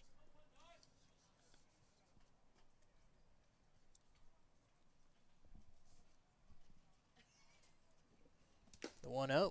Late on the fastball, evens the count at 1. The Saints pitching staff is really finding itself.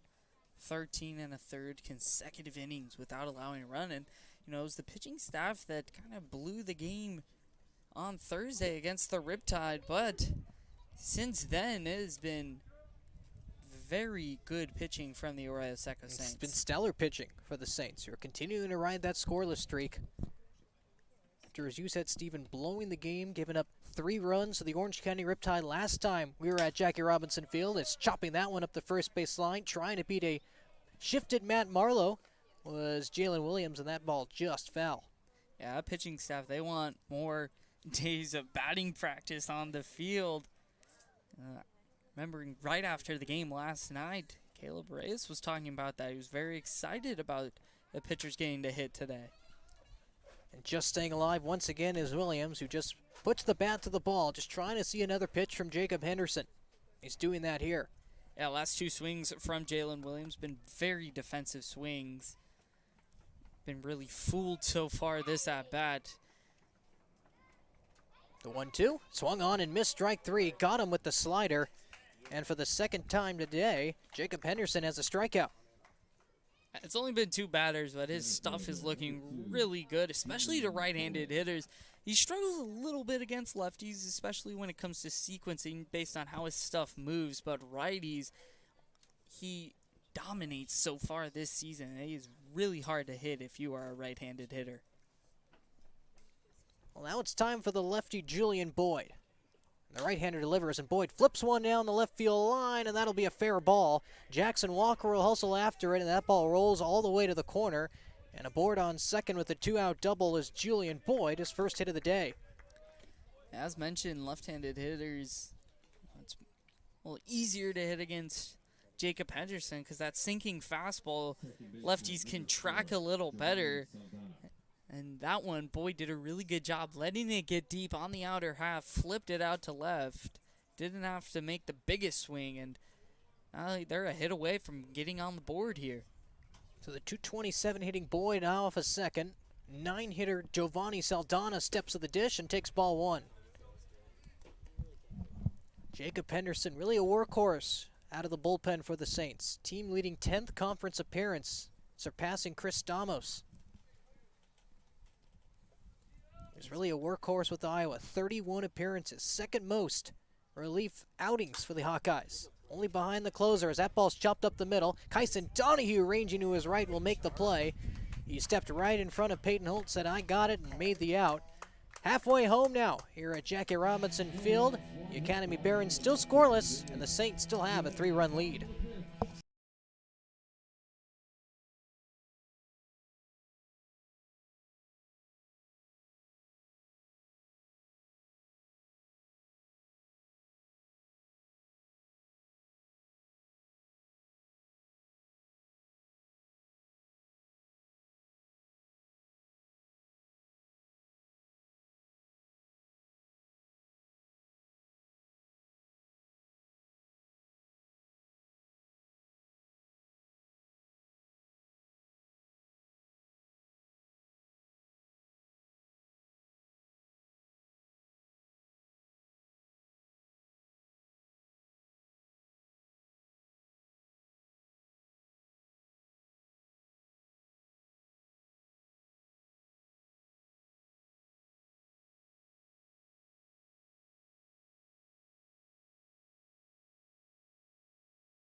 Bottom of the 5th inning, we're past the halfway mark in this game. Peyton Holt, Matt Marlowe, and Jacob Sanchez, 5, 6, 7 due up for the Saints, and a new development for us.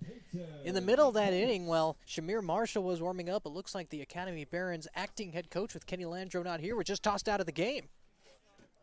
Yeah, didn't really see what he did. I may have been complaining about strike zone. Did see Temesbury go down looking. Maybe they didn't like that. We've seen a couple Barons go down looking in this game.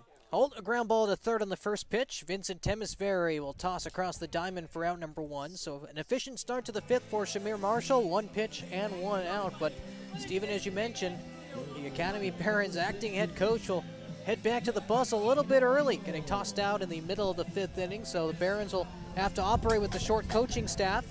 Saints still up with a 3-0 lead, and Matt Marlowe will come to the dish in the right-hander's batter's box. Yeah, it looked like the guy stepping into the position was their BP thrower earlier today.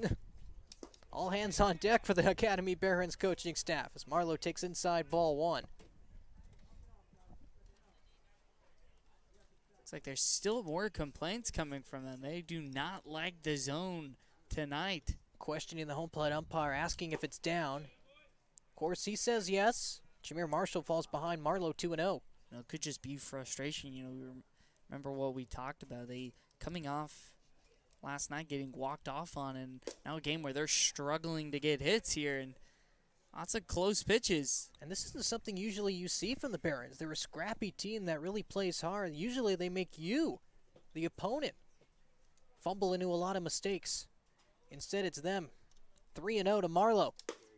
Misses high, ball 4. A 4-pitch walk for Shamir Marshall will give the Saints a 1-out base runner. Yeah, there were a couple of those ones right there. They're in that bat. I think could be called the other way. Instead, 4-pitch walk for Matt Marlowe. I think smart right here of Alonzo Zuniga going out to talk to Shamir Marshall to calm him down just a little bit. You see him got a little upset with those calls, want to show good body language. And as a home plate umpire, does the barking from an opposing dugout really play with your head as a home plate umpire? Maybe the zone tightens a little bit. Yeah, you want to think as a fan, as a player, that it doesn't, but, you know, umpires, maybe even subconsciously, would favor a team that hasn't been arguing as much. First pitch to Jacob Sanchez, a roller over to third and foul. Jacob Sanchez got a hanging breaking balls last at-bat that he just missed. He wanted that one back. Seen a lot of off-speed pitches in his at-bats today. Just missed it and flew out to deep left field. He's 0 for 2 today. Toss on over to first, and they got Matt Marlowe hung up to dry. Toss on over to second, no slide needed. Matt Marlowe caught stealing second base. A great pickoff move from Shamir Marshall will get the Barons their second out.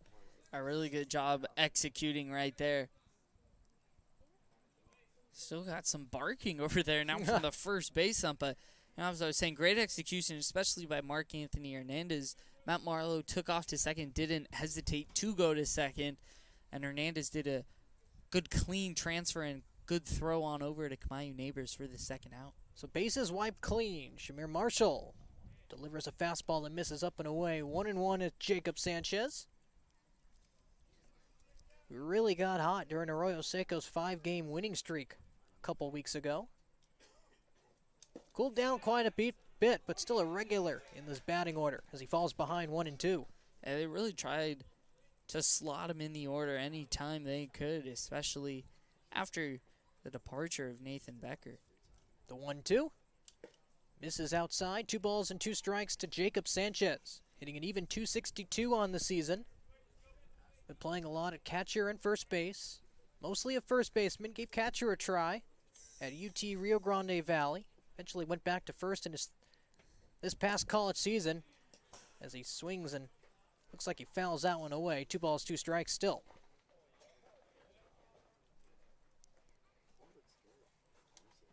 Ever since that second inning, the Saints, it's like they're having a little trouble seeing the ball right now. Sun not a factor. Lights starting to take effect as the time hits 7:40 here in Pasadena. Sanchez stays alive by fouling that one away to the left side.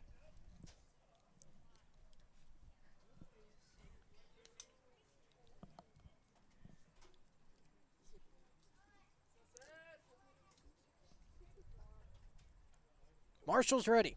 So is Sanchez. The 2-2 misses upstairs. Full count. Don't really want to give up this free base paths, especially 8-9 hitter being Jack Walker and Max Blessinger, 2 guys that can really start rallies. And like we talked about earlier, it was the bottom of the order that got things started for the Saints yesterday. Payoff pitch. Line in a deep left center field. Racing over is Max Diaz, and he'll camp under it to make the catch. So Jacob Sanchez early again on the pitch, and he flies out to left field for his second time today. 5th inning has come and gone. Arroyo Seco still out in front, 3-0.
Sixth inning. This game whizzing right along here at Jackie Robinson Field. Saints still up 3-0 in this one, and Jacob Henderson back out there for his second frame of work, and he'll face the top of the order, Neighbors, Tavares, and Diaz. Saints got Neighbors to strike out his last at-bat. Only the 7th time this season he has, but 4th in his last 2 games. 1 ball and no strikes as Henderson delivers a fastball low. Corner of the infield playing in. Prepared for a Kamayu Neighbors bunt. Instead, he's ahead of the count. 2 balls, no strikes. Kamayu, the second All-Star hitter for the Academy Barons, hitting now .360 coming into this game. And now he's ahead 3 balls and no strikes. 1 miss away from getting on base for his 23rd time in 24 games. And he made an outstanding defensive play to end the CCL Showcase game as well. Leaping grab. Henderson starts out the 6th with a 4-pitch walk. And for Neighbors, his 31st free pass of the season. Coming into this game, he had an on-base percentage of .542. No, that's not an OPS. That's an on-base percentage. Yeah, it's everything you want in a leadoff hitter. You know, though his slugging percentage was only about 20 points higher than his average, he still had an OPS of north of 900. 929 is that OPS. He takes a lead off of first, and Christian Tavares steps in taking ball 1. It's 5 straight here from Jacob Henderson, who looked very strong last inning. Bullpen still quiet, but if Henderson walks another, it should be stirring up pretty soon with the Saints protecting a 3-0 lead. As Tavares fouls that one away. Yeah, you know, we talked about how scrappy this Barons team is, so if you're the Saints, you really want to continue to try to tack on runs. Don't want to let the Barons hang around. We saw that come to bite them in a 4-3 loss they had earlier this season. Henderson with the high set. Tavares, the bat over his shoulder. A 1-1 in there for a strike. Henderson ahead of the 2-hitter. 1 ball and 2 strikes with Kamayu Neighbors leading off at first. 12 for 18, stealing bags this year is Kamayu. This Baron team does not run that often. Only 52 stolen bases this year. Also been caught 17 times, so half the stolen bases the Saints have. As the 1-2 is swung on and missed, expanding the zone is Tavares for Henderson's now 3rd strikeout of the day in just an inning and a 1/3 of work. Number 3, Diaz. That's got to help right there. You know, you walked the first batter 4 pitchers, then you fell behind 1-0 to Tavares, and then just pounded 3 consecutive strikes for the first out. Tavares, another pesky hitter to strike out. Just 12% of the time he goes down via the K. Henderson does it here. Now he's quickly ahead of Max Diaz, 0-1. Diaz, a night and day difference in the strikeout category when you're comparing Kamayu Neighbors and Christian Tavares. Diaz exits with the strikeout over 33% of the time and is quickly behind 0-2. Righty-righty matchup. We expecting slider here, Steven. You know, based on these first 2 pitches, you may want to waste one here with that slider. We saw last inning to Jalen Williams, that slider just sweeps across out of that arm slot to a righty. That slider's going to look like it's never going to stop moving. The 0-2, there it comes, and it's fouled away by Diaz. Henderson opted to triple up with that heater. Yeah, I like that pitch right there also, though, tying him up on the inner half. That could set up the slider, getting him off the plate a little. Neighbors still leads off at first. He led off the 6th inning with the free pass.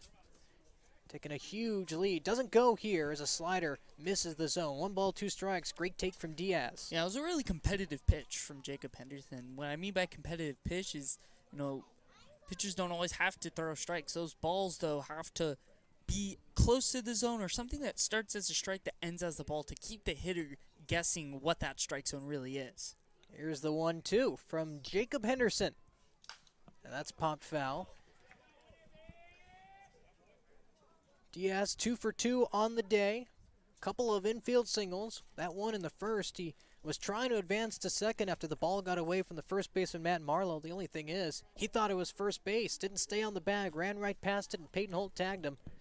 Then in the third, got aboard on an infield single against Gavino Rosales. Ended up making it to third and getting tagged out at home after a fly ball to Matt Wong, who earned himself an outfield assist. Yeah, Barons had really poor base running in that fourth inning, cost them a couple runs. The 1-2 goes with the slider again, and Diaz, another great take to even the count. 2 balls, 2 strikes. Yeah, I was thinking about throwing that right there. Now, if I'm Jacob Henderson, I'd try to spot up that outer half fastball. What you do have to be careful is because your pitch has sinking and running action, you want to start it off the plate and let it finish on the plate, because you start it on the plate, it's going to run in and be a pitch right down the middle. Henderson will step off. Kamayu Neighbors giving him a lot of trouble over at first base. Once again, the team leader in stolen bases with 12. The only thing is he's doubled second place in caught stealings with 6 as that ball's flied out into right field. Matt Wong giving chase, diving play, and he can't make the catch. Certainly had an opportunity at it. Might have overran it a bit. It looked like it hit the heel of the glove. And instead we'll do it again. 2 balls, 2 strikes. Diaz in a little bit of a battle. Yeah, safe to say, though, that Matt Wong's hamstring looks all right. He really had a good break on that one. That was an extremely tough play. Full extension dive, but yeah, like you said, dove a little too far. That looked like it hit the heel, maybe even the wrist of Matt Wong. And for Diaz, his 2 hits now has him at 265 on the season. Third on the team. Can he go 3 for 3 here? That ball's chopped over to third. Callie will pick it. Throw on a second for 1. Hold on to first. Not in time. So the Saints will have to settle for 1. It was turned perfectly. 5-4-3 for only 1 out. Put it in the scorebook as a fielder's choice, and that'll bring up Mark Anthony Hernandez with 2 outs. Yeah, the Saints could not have done anything better than that. Callie did an extremely good job getting that from the glove to the hand really quickly, and still was able to throw a perfect throw to Peyton Holt, who had a quick transfer and got a lot on the throw, but Diaz runs well down the line.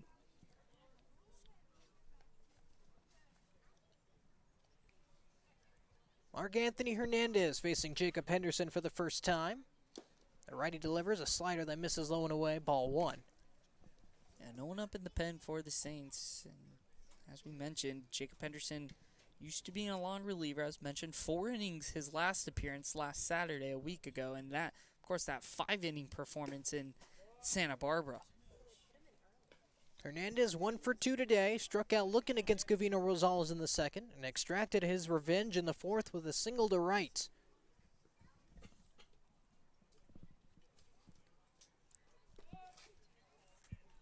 Here's the 0-1. In there for strike 2. Excuse me, that's now 1 ball and 2 strikes after Mark Anthony Hernandez took the fastball that painted the outside part of the plate. 35th pitch coming up for the righty from Arizona. Max Diaz a lead off at first. The pitch misses outside, even the count at 2.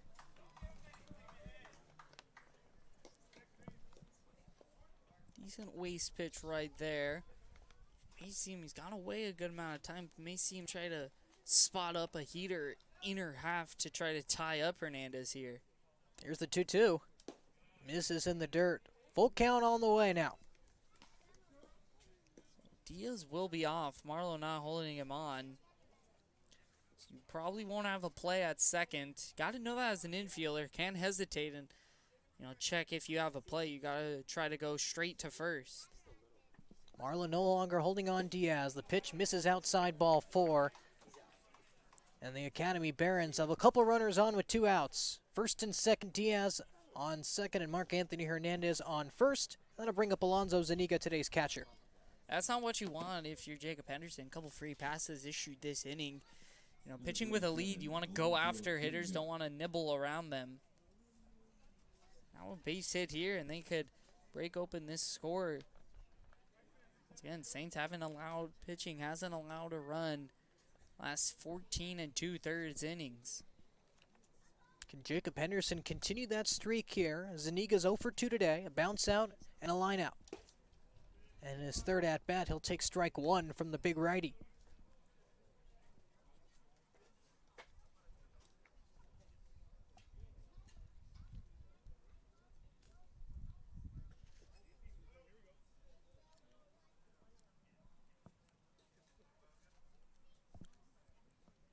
Alonzo Zuniga takes outside, ball 1.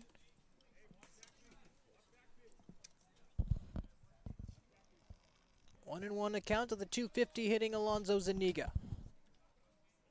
The best catcher in terms of average. Regular player for the Barons, 14 games this season. This will be his 15th. And he'll pop that one foul right back to the screen. 1 ball and 2 strikes. Henderson a pitch away from getting out of this mini jam the Barons have put together with a couple outs. It's been a long inning for Henderson. Next pitch is going to be his 26th this inning, 41st overall. Once again, not one that is not used to throwing lots of pitches out of relief. And also, like you mentioned, 31 appearances for the Iowa Hawkeyes this past season. Henderson set the 1-2. It swung on and missed strike 3. Alonzo Zuniga went reaching for the slider and he could not get it. And that is how Jacob Henderson will end the 6th inning.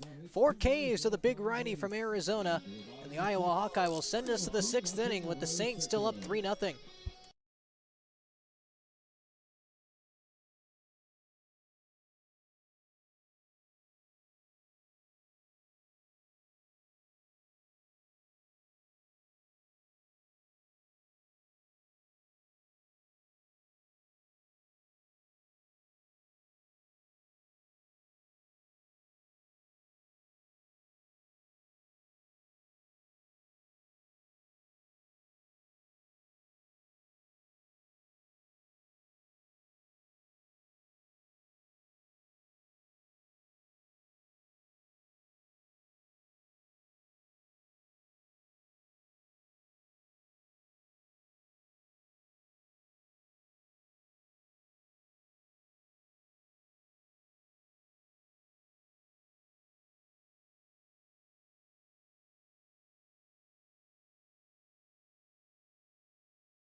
Bottom of the 6th inning with the Saints up 3-0. Looking for some insurance here. 8-9-1 due up. Jackson Walker, Max Blessinger, Jordan Rogers against Shamir Marshall, who's back out there for his 3rd inning of work.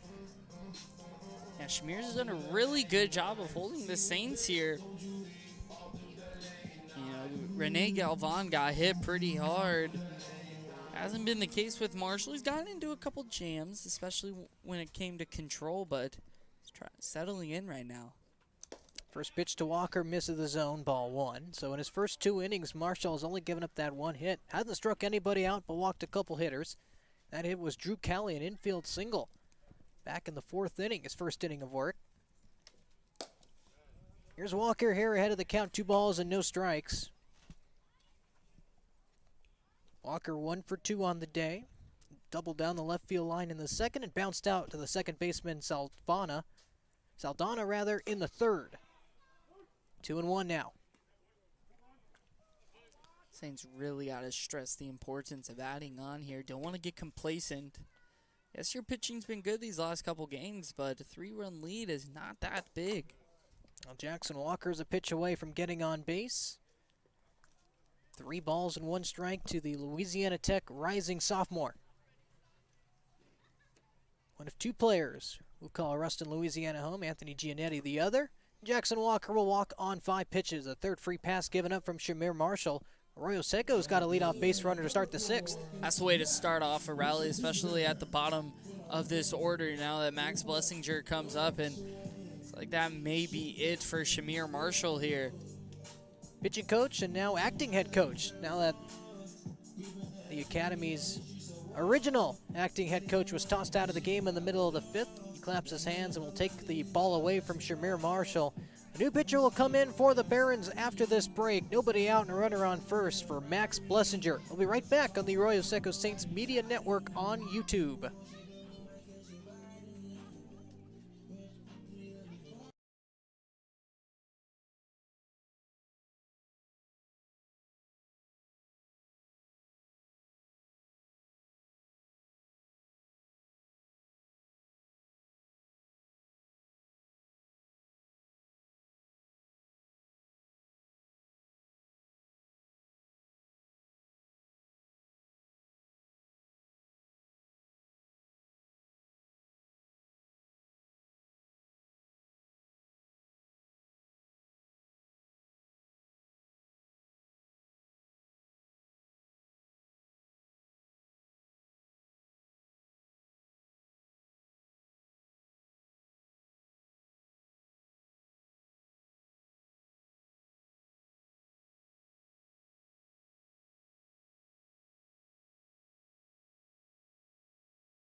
Bottom of the 6th inning, the Academy Barons bringing out their 3rd pitcher of the day in relief of Shamir Marshall. It is Christian Lara.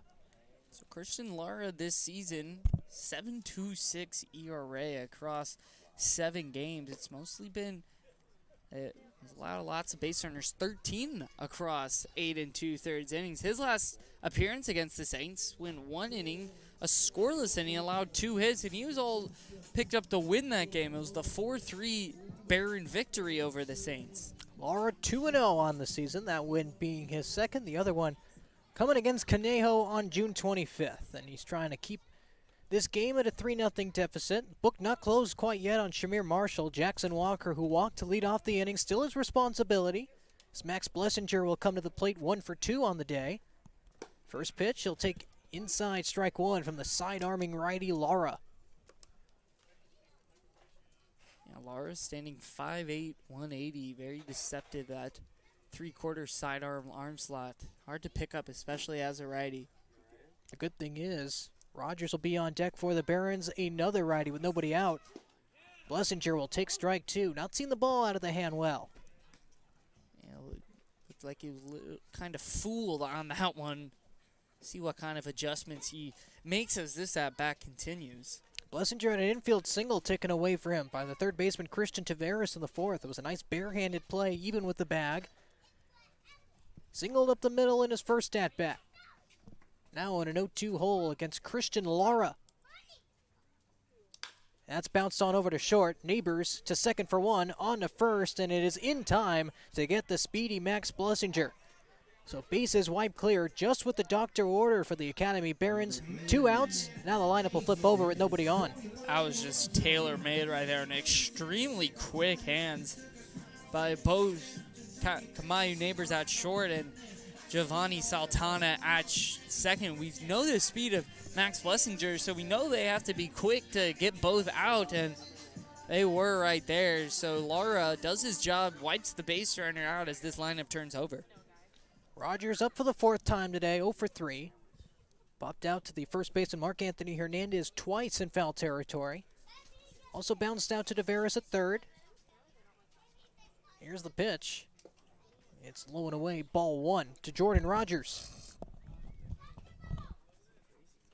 Yeah, Saints offense looked really hot first couple innings. Even going into that 3rd inning, they've tapered off just a little bit, though, struggling to get runners on from the relief pitching of the Barons. So Christian Lara will plunk Jordan Rogers right on that backside. A lot of padding there, thankfully. So J. Raj will take first with 2 outs. Can the Saints have another 2-out rally? Well, they have the players up to do it. Drew Cowley first up. We saw Jordan Rogers last night get hit. It was a little bit harder pitch into his shoulder area above his elbow guard. Luckily, that one didn't come in as hard. And like you said, these are the guys Saints want up. A couple outs. You may see them get aggressive on the base pass with Jordan Rogers. It's a fastball, misses outside, gets Alonzo Zuniga out of the crouch. Rogers 14 for 15 this season in stolen bases, 2nd on the team behind Max Blessinger. And with the way third base coach Serge Placencia, his aggressive ways, it's only a matter of time before Rogers may take second. Put a runner in scoring position for at least one of the 3 All-Stars coming up. Cowley, Donahue, and Wong. One of the best 2-3-4s anyone has in the CCL South Division. We saw in the showcase game, we had 3 Saints hitters in the first 6 batters. That's right. The Saints had 5 All-Stars. Chris Stamos, the only pitcher coming to Compton. The other 4 of them hitters, Kyson Donahue, Matt Wong, Drew Cowley, and Cooper Harris as a defensive All-Star behind the plate. He'll be getting the day off today, though. Available to pinch hit, Jacob Sanchez, the start behind the plate. The 2-0 misses inside, so make that 4 consecutive bad misses to the righty Lara. That's 6 consecutive balls also that he's thrown. Going back to that Rogers at bat. Not a lot of them have really been close to the zone. First 3 pitches from him, all strikes, and since then. As Cowley will take low and away, ball 4. So the Arroyo Seco Saints not taking the bat off their shoulders, and they're rewarded with a couple base runners. Rogers was hit by a pitch. Cowley the 4-pitch walk. And there's a couple more runners on base for Kyson Donahue. Donahue 0 for 2 today in 3 plate appearances. Walked in the 4th inning and struck out twice against starter Rene Galvan in the 1st and 2nd. Looking and swinging respectively. Barron's not getting a lot of these close calls. None of them really going their way. First pitch from Lara. Misses up and away, ball 1. Partner is at 8 misses now for Christian Lara. Yeah, he's thrown 11 pitches so far. First 3 strikes. Last 8 have been balls. After getting the double play of Max Blessinger, he proceeded to hit Rogers and walk Cowley on 4 pitches. Now he finds the strike zone with an off-speed pitch that fools Kyson Donahue. 1 ball and 1 strike.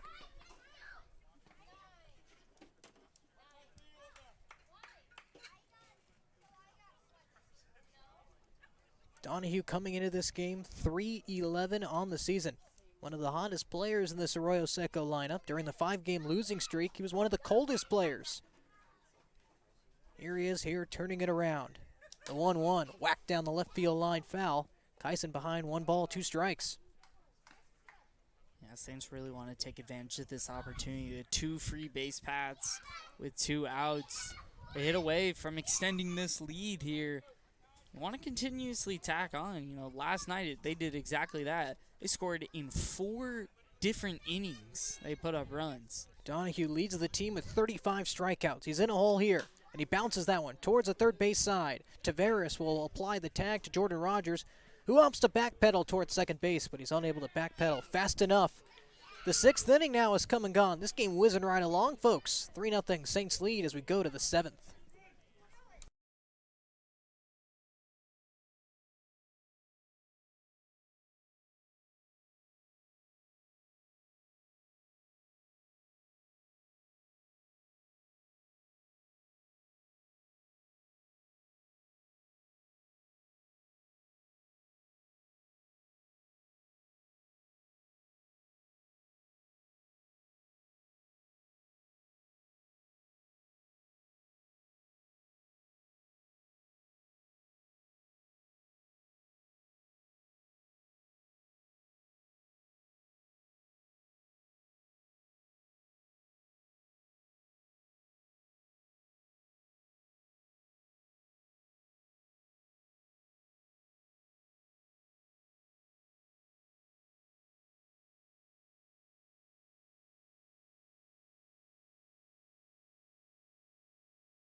Top of the 7th inning here at Jackie Robinson Field. The Saints, who have yet to score a run since that 2nd inning, still lead 3-0. And here's Jacob Henderson right back out there for his 3rd inning of work. Anderson's done a really good job, specifically to righties at sequencing. That slider has really been unhittable if he could locate it. The important thing is trying to get ahead of hitters. Had a long 26-pitch inning last inning. Looking to try to get out of this one quickly. 1-0. Fouled off to the right. 1 ball and 1 strike to Vincent Temesbury. 6-7-8 due up for the Bees. Temesbury, Williams, and Boyd. Second time through the order, the Barons are facing Jacob Henderson. Temesbury struck out looking against him. 1 of 4 that Hendo has had on this afternoon. The 1-1 clips the bottom part of the zone. 1 ball and 2 strikes. Yeah, Temesbury's last at bat, that strikeout looking, could have been that the origin of the former acting head coach for the Barons. Why he got tossed. It was a 50-50 call that went the Saints' way. The 1-2. Fastball that misses up and away. 2 balls, 2 strikes. Henderson has been demolishing righties so far this summer. No different this game. Striking them out with that good slider of his. Starts in the inside hip of righties and ends the lower half of the zone. There it is right there. And Vincent Temesbury is down on strikes for the 3rd time tonight. Endangered of joining the platinums or the golden sombrero. The platinum being 5 strikeouts in a game, but it's again Henderson really sequencing righties well. So there's Jalen Williams, a strikeout victim against Henderson. Once again back in the 5th inning. The only difference is he struck out swinging while Temesbury struck out looking. First pitch swinging, 0-1, behind on the fastball. It's really been just a mix of sinkers in and sliders away. Hitters really have to guess because that ball, you can't really tell, but it's starting in the exact same spot and finishing completely different areas. Henderson has been really tunneling with an occasional bad miss. There was one right there missing up and away. 1 ball and 1 strike to Jalen Williams. You know, something that will make him, I think, a lot more effective is spotting up outside sinkers and to lefties spotting up the front door sinker. Bouncer up the first base line, wide of the bag, foul. Williams lined out to the center fielder Blessinger against Gavino Rosales in the 3rd inning. And of course struck out swing against Henderson in the 5th. This being his 3rd at-bat of the night, with Julian Boyd waiting on deck. 1 ball and 2 strikes. Pitch from Henderson is flipped up the right field line. Matt Marlowe giving chase, and he won't be able to make the catch. All Williams was doing is just flipping the bat out and just staying alive. Marlowe gave a great effort there. You don't see him at first base too often. Normally see him slotted over there at 3rd, but you know, between Cowley, Donahue, and Peyton Hole, they're just trying to find any way to get Matt Marlowe into this game. Usually it's been Jordan Rogers taking the reins over at first base, of course with Nathan Becker away from the team. Rogers gets the start at DH, while Matt Marlowe, who came in garbage time against the Orange County Riptide and was able to play first base, getting the start there this afternoon. Here's the 1-2. Just missing on the outside corner. He fooled Jalen Williams with a fastball, but it wasn't a strike 3 call. Yeah, that's what I'm telling you, spotting up that outer half pitch, because since it's sinking in, you get it on the corner, it's starting off the plate. You know, if you miss outside, hitters aren't going to hit that because they're not going to see it as a strike. Full count now to the slider, misses in the dirt. Great take from Williams. So far, Henderson has walked a couple hitters already, 2 of them coming in the 6th inning.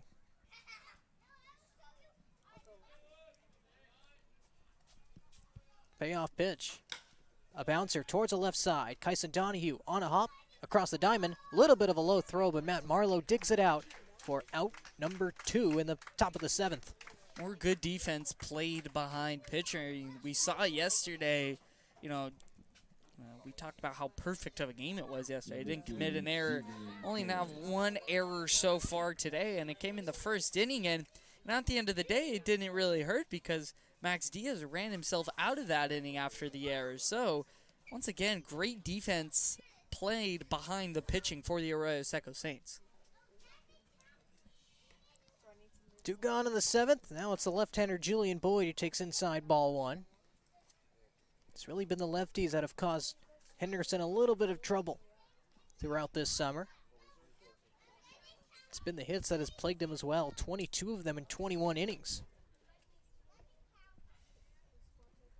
What Henderson has excelled in is getting out of the jams, however. And that ball's popped into left. Jackson Walker will camp on under it. Can of corn play for him for the 3rd out. It's already time to stretch here in Pasadena, California. Arroyo Seco out in front, 3-0. The scoreless streak continues for Saints pitching.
Bottom of the 7th inning, it'll be Matt Wong, Peyton Holt, Matt Marlowe, the meat of the Arroyo Seco hot-hitting order due up here in the bottom of the 7th. Trying to get some insurance here after they haven't scored a run since the 2nd inning.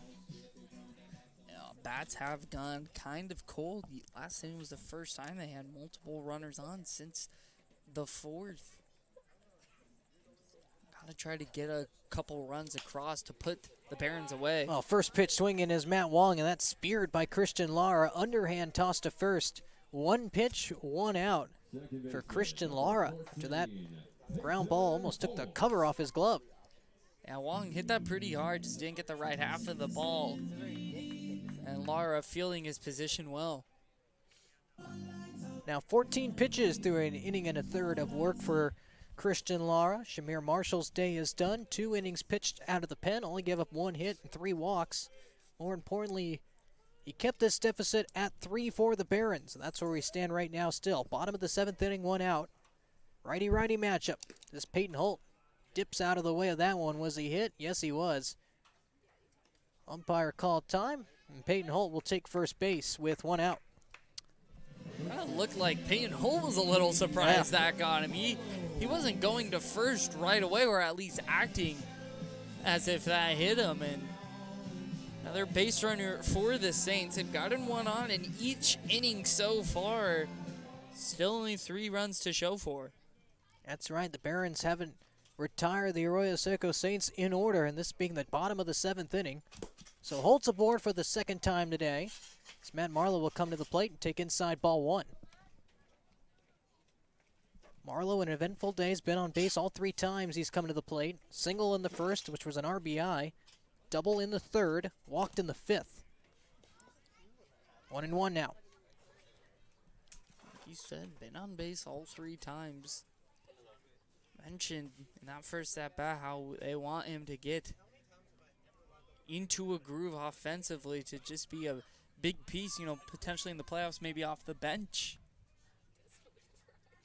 A pinch hitter. 1-1, 1 out, and 1 man on. There goes Peyton Holt, and he will easily take second base after Alonzo Zuniga had a dive into their left-hander's batter's box for that one. 2 balls and 1 strike now with the runner in scoring position for Marlowe. Lara's having trouble finding the zone here. The 2 balls thrown to Matt Marlowe have been nowhere near the zone. Marlowe also may have helped him out on the foul ball, may have been a little low and in.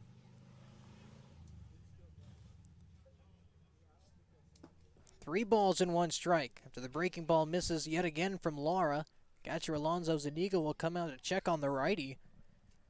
So far, an inning and a third of work for Lara. Hasn't given up a hit, but he surrendered 3 base runners rather. A couple guys are hit by pitches and a walk.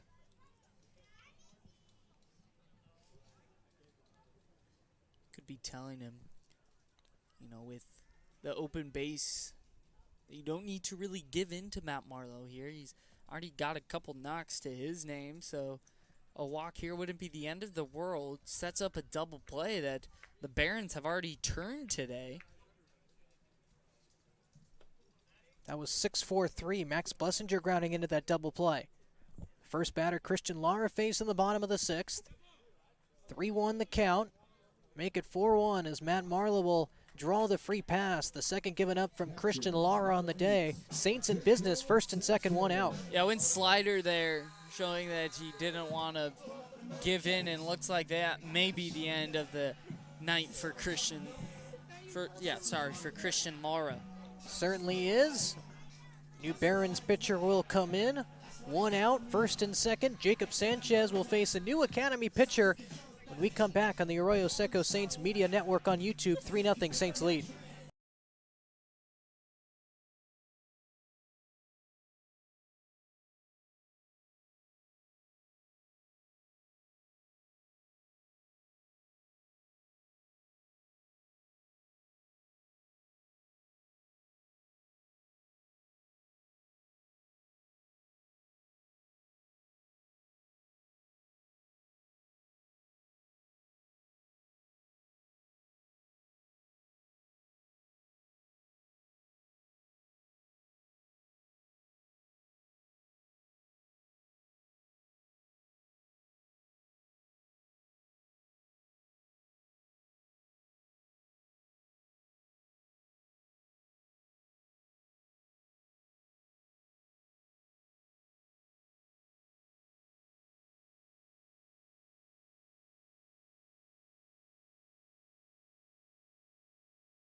Bottom of the 7th inning, and Christian Lara comes out of the game. He gives way to the righty, Anthony Corrales, and Steven, he comes into a mess. First and second, 1 out for Sanchez. It is definitely a mess, especially with Sanchez. We've seen, he's just missed a couple pitches or a couple swings today. Last 2 appearances for Corrales have been against the Saints.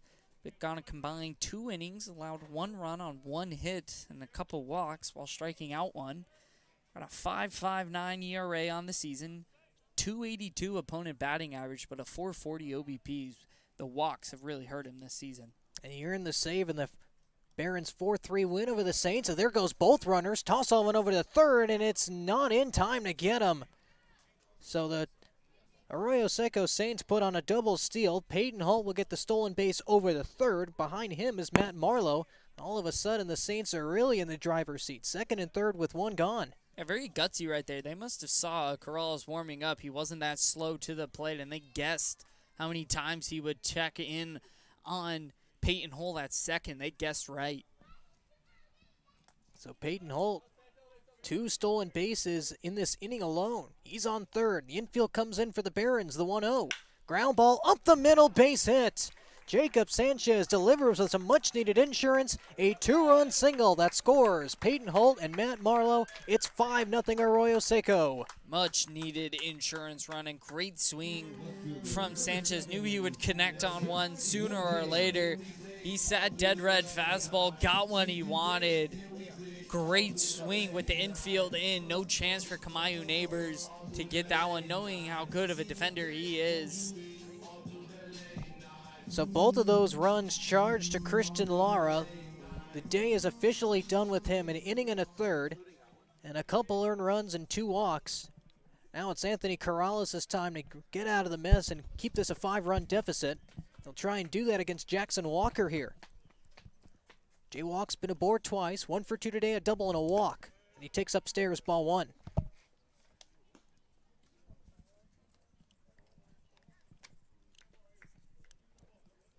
Carson McKinney up for the Saints. Don't know if it could be, he is a starter for them this season, but don't know if it is an opportunity to put him in relief or maybe just a scheduled bullpen for him. The 1-0 popped foul out of play. 1 ball and 1 strike, and Steven, really isn't out of the question that you bring a starter in as reliever. We saw Keegan Allen, 2 relief outings, a perfect 2 innings. Yeah, I really like that, when head coach Aaron Milam works that. I really like an opener in front of Keegan Allen to get an inning or 2 under the belt for a quick appearance. You may see Chris Stamos doing that, maybe Anthony Giannetti, and then handing the ball over to Keegan Allen for the bulk innings. The 1-1 misses upstairs, 2 balls and 1 strike. So either it's Jacob Henderson coming out for a 4th inning of work, or Carson McKinney is going to start the 8th inning out of the bullpen. Of course, how much of a lead will he have, though? Is Arroyo Seco done just yet? Sanchez the lead off first. He had an RBI single up the middle 4 pitches ago that brought in a couple more huge runs for the Saints. Their first scorers since the 2nd inning.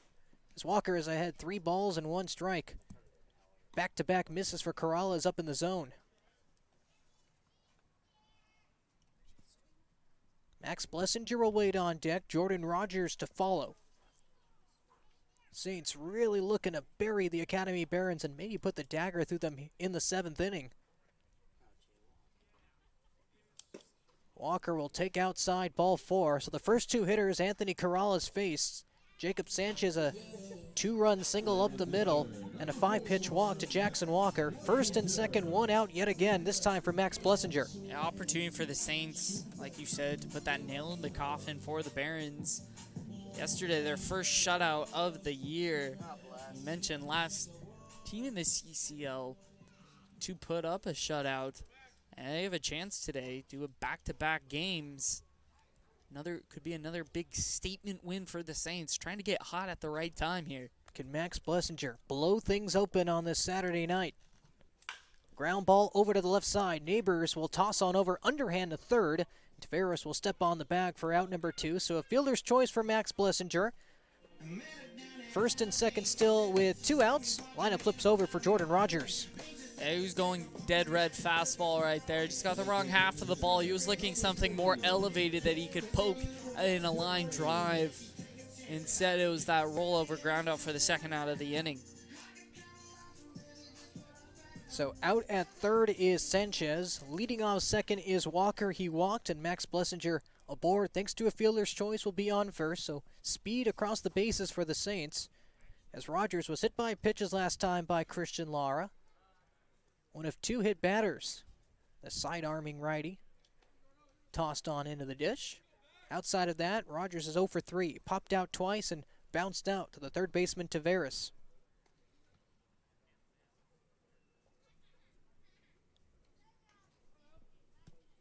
First pitch from Corrales to the leadoff man Rogers. Is in the dirt, ball one. Great stop by Zuniga. Back pick down a second. Walker opts to not slide.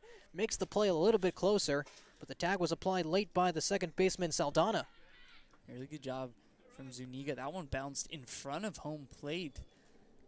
You know, when that happens, catchers really just have to guess because that ball can take wicked spins and hops off the ground. That time it took a nice hop right into the chest of Alonso Zuniga. He's been a wall back there all game long. The 1-0. Line into right center field. Racing on over is Julian Boyd. He'll camp under it to make the catch to end the frame, but not before Jacob Sanchez provides some much-needed insurance for the Saints. A 2-run single with the infield in up the middle. It's 5-0 now as we go to the 8th.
Top of the 8th inning, and look who's back out there. The righty Jacob Henderson working on his 4th inning of work after Gavino Rosales tossed 4 scoreless innings. Henderson trying to match him right here in the 8th. And he'll face the 9-hitter Giovanni Saldana to lead things off. And he'll take inside for strike one. Saldana against Gavino Rosales, faced him once, walked in the 3rd. Then against Henderson, bounced out to the shortstop Kyson Donahue behind second base. The 0-1, bouncer up the middle, and that's how the Barons will start out the top of the 8th inning. A leadoff single from the 9-hitter Giovanni Saldana. Yeah, good piece right there. Donahue, now Peyton Holt over there at short. Shifted pole side. We'll get some defensive changes in once we get all of them settled.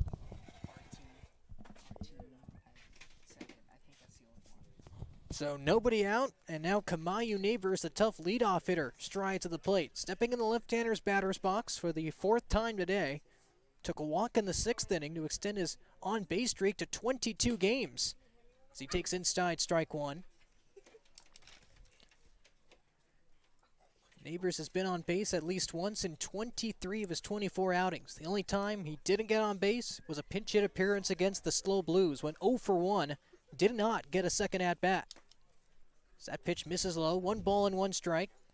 You know, with the movement that Jacob Henderson does have on his fastball, it does induce a lot of ground balls. It sinks down. This is exactly what you would need to try to get that double play.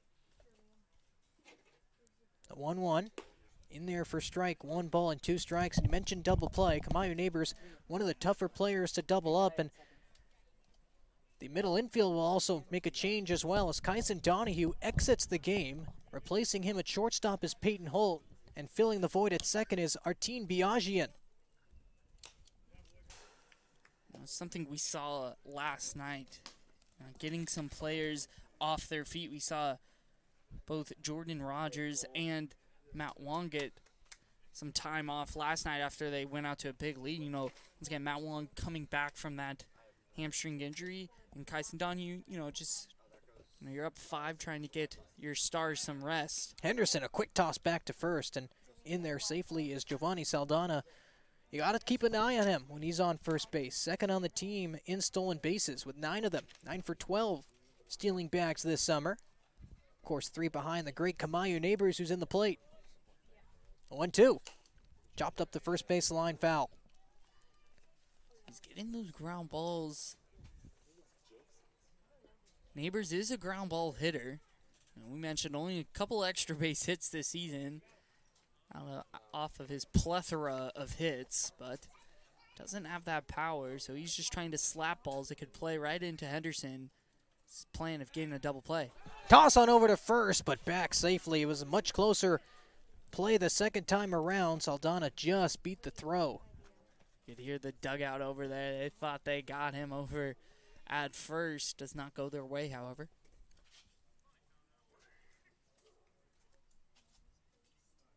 Henderson the high set, third toss back. This time it's obvious.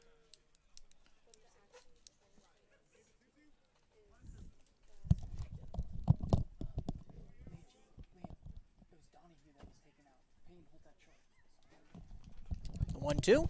Swung on and missed. Strike 3. Yes, it is.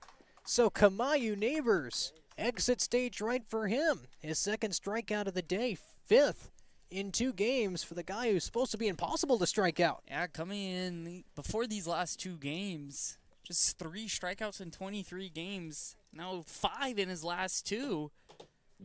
You saw, he didn't like that one. After his first strikeout, he had a little smile for Rosales, and he didn't like that slamming his bat down. First pitch swinging is Christian Taveras. No balls and 1 strike. So Neighbors 0 for 3 today with 2 strikeouts and only 1 walk. It's not every day where he has more Ks than walks. Or Ks at all, for that Yeah. matter. Here's another hitter to strike out as well. Christian Taveras bouncing that one through the hole on the right side for a base hit. Holding at second base is Saldana.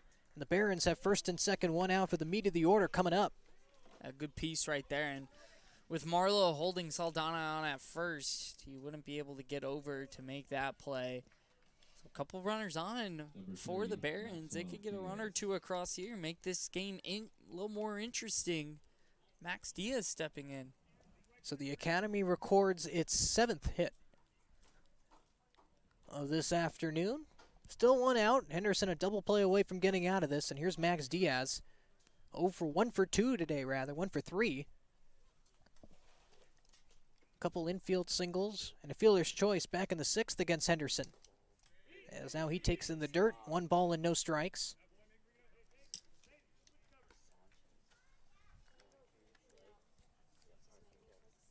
It's like they're switching up on the middle infield. They had Biaggian holding on Saldana. Now it will be Holt expecting Diaz to go the other way. Diaz facing Henderson for his 2nd time. Back pick to second, no throw on down. Awkward motion right there from Henderson. Maybe just checking in on Saldana, as you mentioned. 2nd on the team in stolen bases with 9.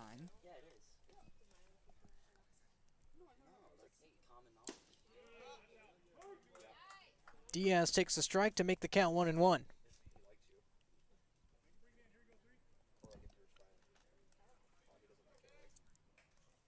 So far, 7 hits for the Barons, and none of them, actually 1 of them, has been an extra base hit. Double by Julian Boyd. Outside of that, 6 singles for the Academy. As Jacob Sanchez, another huge stop on the slider in the dirt. Diaz gets ahead 2-1, but it could have been a lot worse. And I think it was similar to yesterday's game. I don't think the OC Riptide recorded an extra base hit against the Saints, so they're really doing a good job of limiting those extra base hits, creating weak contact for their opponents. Alonzo Zuniga will wait on deck. Diaz is ahead of the count 2-1. This time Henderson will throw it on back, and Holt A diving catch behind the bag, it looks like. And that saves Saldana from at least thinking about advancing the third. With hit speed, he likely would have made it with Blessinger playing in deep center. A really good job from Holt. Needed all of his athleticism to get that. Of course, Peyton Holt moving over from second base to shortstop, replacing Kyson Donahue. Martin Biaggi in the new second baseman, as Diaz will foul that one back to the screen. 2 balls, 2 strikes. Be a big out right here with Mark Anthony Hernandez on deck. Try to get this out. He would love a double play as well. Pitcher's best friend. And so far this year, Max Diaz, the team leader in double plays for the Barons with 4. The 2-2. In the dirt, full count. You really want to make sure you go after Diaz here. Jake Porter up in the bullpen for the Saints. The stopper. The fireman is what Coach Aaron Milam calls him. Jacob Henderson, a little bit of a jam here with 1 out, facing Max Diaz. Here's the payoff pitch. It's low, ball 4, and for the first time tonight, the Academy Barons have the bases loaded. And that'll prompt Goose to come out and check on Henderson. Maybe it here for Jacob Henderson. May talk about game plan. Looks like Jake Porter is going to continue to get loose, so those 2 insurance runs they got last inning looming large. They look a lot better right now. Henderson's already at the 70 pitch mark through 3 1/3. Hasn't given up an earned run yet. 3 hits, 3 walks, and 6 strikeouts for the big righty. And the Barons in business for the first time tonight, essentially. Bases loaded, 1 out, with Mark Anthony Hernandez coming to the plate. Hernandez has 1 home run on the season and 17 RBIs. Today he's 1 for 2. Struck out looking against Gavino Rosales, then singled off him in the 4th. Walked against Henderson in the 6th. 1 of 3 free passes Jacob's given up. He has it into 3 double plays this season. Number 33. Not the fastest player for the Barons. Infield would most likely been playing back. Maybe the corner's just slightly in. Well, Hernandez also has the propensity to strike out. Second on the team with 23 of them. 3 behind Max Diaz, who just walked against Henderson. He'll be leading off first. Christian Taveras off second. And 90 feet away from scoring a run is Saldana. Delivering a first pitch strike right down the heart of the plate is Jacob Henderson. You know, this is the situation that Jacob Henderson really excels in. Has a whip of over 1.6 so far coming into this game, but that ERA at 3. 0-1. Checked his swing. Still awaiting a call. The appeal down to first, and the first base umpire rings him up. Mark Anthony Hernandez on a quick 0-2 hole. Late appeal right there. Surprised they didn't check earlier. I also think that pitch was on the corner as well. No balls, 2 strikes. Barons with the bases loaded and only 1 out. Those 2 insurance runs for the Saints looming large. The 1-2 swung on and missed, strike 3. 7th strikeout of the night for Henderson. None bigger than that one right there with the bases loaded. Yeah, that's a big one right there. Got Hernandez to chase that. Big second out. Now just a ground ball away from getting out of this, and with bases loaded, they can just tag out any spot. Also with Alonso Zuniga, one of the slowest runner in this Barons lineup. He's also carrying an 0 for 3 day behind the plate. Bounced out to third, then lined out to the right fielder Matt Wong, struck out in his last at-bat, and Henderson delivers a first pitch fastball that clips the outside part of the zone, 0-1, to Alonso Zuniga. No home runs and 5 RBIs. He checked his swing again. Appeal down to first. This time he did not go. Looked a little close. Home first base umpire decides to give Zuniga some mercy, 1-1.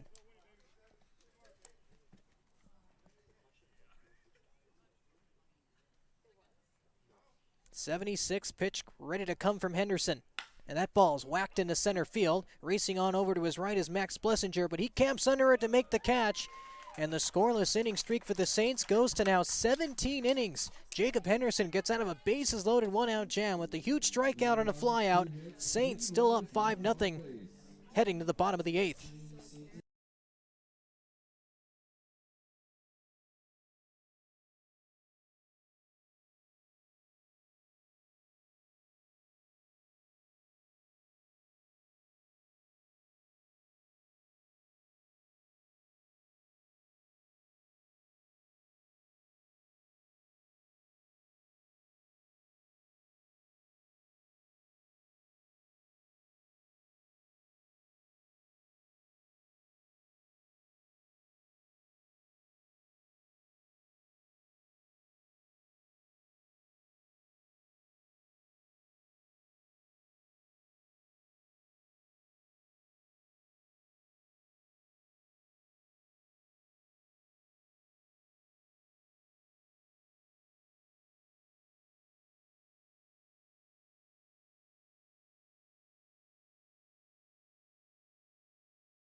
Bottom of the 8th, and like clockwork, the Academy Barons are bringing out its 5th pitcher of the day. This time it's number 38, Christian Casillas.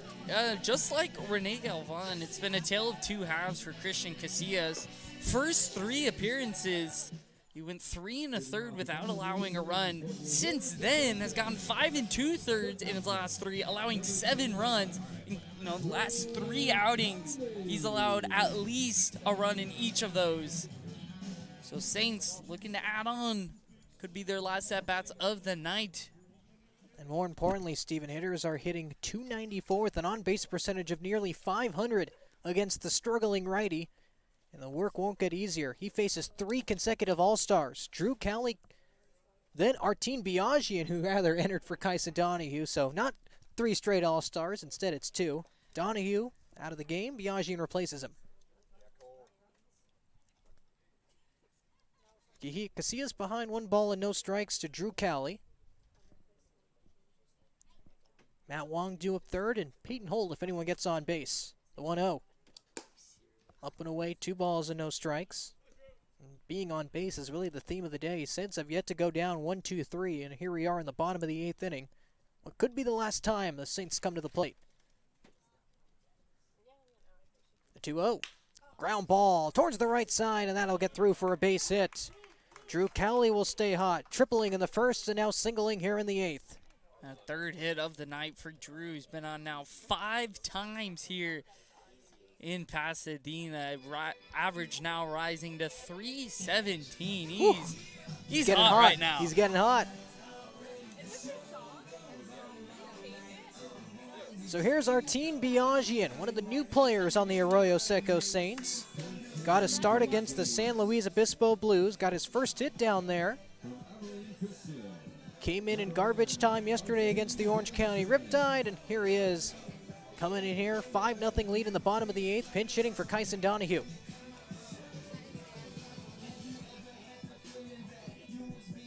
We hope that Kyson did Yeah. not leave due to injury, but I would just guess, based on how they managed the end of the game yesterday, just trying to get other players in, trying to get players off their feet. That's right. Well, this being a must-win mindset, anytime you can get really your players off their feet is a plus, especially with the game tomorrow. First pitch set for 1 p.m., a quick turnaround for the Saints. Especially also an away game. It's going to be about a 2-hour drive for them. 1 ball and no strikes. Corrales to Biagian. Takes a bat off his shoulders and takes a strike, 1-1. Saints will head to Thousand Oaks and play the Conejo Oaks. 3 consecutive conference games against Conejo. On the CCL as well, the Oaks lost to the Blues 9-8. Blues came back in that one, and a big upset, the Riptide beating the Foresters. So this game is really a must-win for the Saints, as now, because of that win from the Riptide, they're now a full game behind them right now. That's right, and the results hold here. The Saints will answer the bell and be right in the thick of things once again, only a half game behind Orange County. Big game tomorrow against the Conejo Oaks, currently second in the CCL South Division, behind the Santa Barbara Foresters, who, of course, took the 2-1 loss to the Riptide. Biagian takes a bender in there for a strike, 2-2.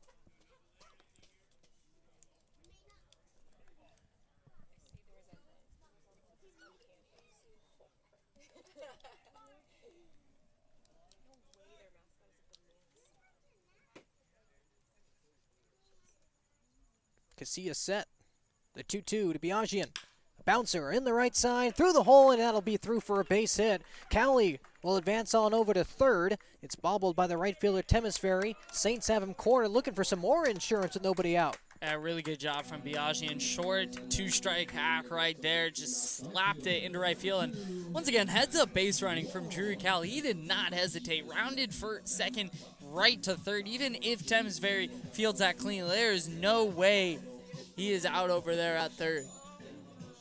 So Artin Biagian will pick up his third hit with the Arroyo Seco Saints. First and second, nobody out. Matt Wong coming to the plate. Bounced out to the pitcher his last time up. Then it was Anthony Corrales in the 7th inning. It's like Wong is also using Kyson Donahue's bat right now. Donahue's bat, the white barrel. There goes Biagian. First pitch swinging is Wong. Bouncing it foul up the third base line, 0-1. One thing to note is both times Biagian has been on base this season for the Saints. He has scored. Trying to keep that result the same, knocking him in. Saints would not shy away from wanting all the runs they can get here. Biagian still looking for his first stolen base with the Saints. Won't go here. Wong will chop it foul in the exact same place. Given the good old Ole was the third base coach, Serge Placencia. Coaches are athletes too, Anthony, and he proved that right there. Coaches are athletes, pitchers are athletes. We're not athletes, though. That's why we're here, unfortunately. No balls and 2 strikes to Matt Wong. Biagian the lead off first, Cowley off at third. 5-0 Saints. They scored 3 runs in the first 2 innings, tacked on a couple more in the last half, as sending a bullet on over to first as Casillas and back safely as Artin. You see Biagian take off here. 0-2. You've seen a couple curves from Casillas. He may try to bury one here, and Biagian might think that it's going to be off speed and something in the dirt where Zuniga's not going to have a chance to throw him out. Casillas set at the belt. The 0-2 to Matt Wong is in the dirt, ball 1. So dating back to yesterday, in 17 complete innings, the Saints have scored 16 runs. They've given up none. No, those are results you really like. Those are some that if you get that every time, should come out with a victory. No, more times than not. The 1-2 in the dirt, bounces off of the mask of Zuniga, and practically walking home is Drew Cowley, and advancing the second is Artin Biagian. Another wild pitch from the Barons will give the Saints its 6th run of the night, as a trainer will come out to check on Alonzo Zuniga, who took that breaking ball right off the mask. It bounced first and then hit him off the mask, and he's currently walking around by the on-deck circle. Yeah, right away you heard him yell out. Seems that he's going to be wanting to stay in this game. You know, we talk time in and time again how tough catchers are. Knowing from firsthand experience for this Arroyo Seco Saints, Cooper Harris behind the dish. Really gets banged up a lot. So Alonzo Zuniga showing his toughness, staying in the ball game after a breaking ball bounced in the dirt and hit off his mask. The run will score for the Saints. Artin Biagian advances to second. So Matt Wong still's got an RBI opportunity. After being down 0-2, Matt Wong will work it full.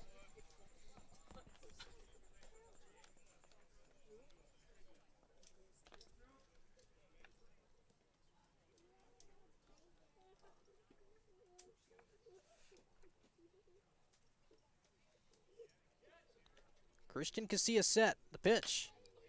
That's chopped foul. We'll do it again.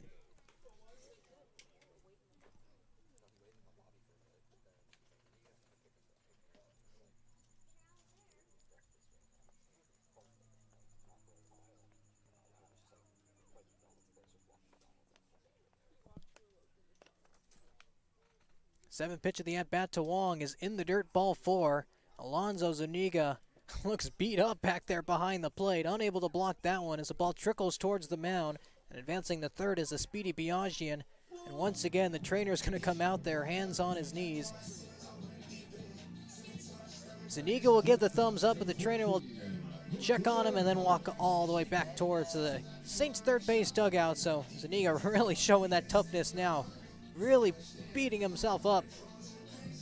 Yeah, it really is taking a beating tonight, and innings have just been really long for the Barons on defense. Saints have had a lot, 3 or 4 innings when they've been pitching that have gone by really quick, but the Barons have been out there on the field a long time, and Alonzo Zuniga is taking the brunt force of that.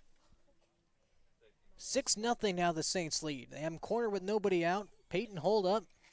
Zuniga will get out of his stance once again. 1 ball, no strikes. Christian Casillas not helping out his catcher at all. Yeah, this is when you're a pitcher, you feel extremely bad. You're trying to throw pitches in the zone, but making your catcher work a ton, and we've seen that he is visually fatigued and hurt right now. The 1-0, breaking ball, dips inside and gets Peyton Holt out of the way, 2-0. So far in the day, Peyton is 0 for 2. Couple of ground outs to the third baseman, Tavares. Been on base twice, though. Walked in the first and was hit by a pitch in the 7th. Came around to score. The first of 2 runs that stepped on home plate for the Saints in that frame. Here's the 2-0. Inside ball 3. Christian Casillas having a hard time finding the zone after he got Matt Wong ahead 0-2. Ended up walking him, and now here he is behind 3-0 to Peyton Holt.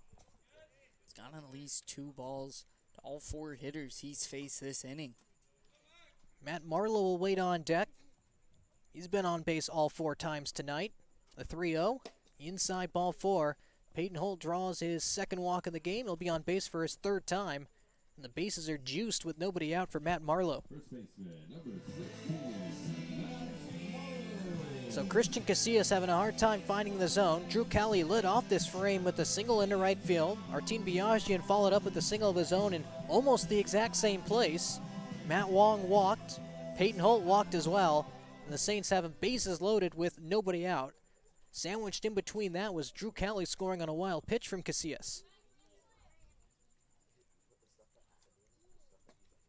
The pitch in the dirt, ball 1. Zuniga will block it. Right by the home plate umpire's feet.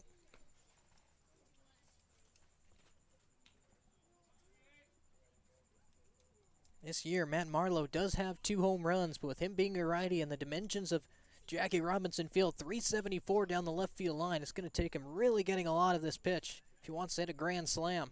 The 1-0. In the dirt, 2 balls and no strikes, or Casillas can just maybe walk him here. And Marlowe's power is down that left field line. We saw his first 2 at-bats in the 1st and 3rd inning. Both hits coming on inside pitches. The first one, he hit a hard ground ball through that 5-6 hole. In the 3rd inning, a 1-out double that he caught out in front on the inside pitch down the left field line.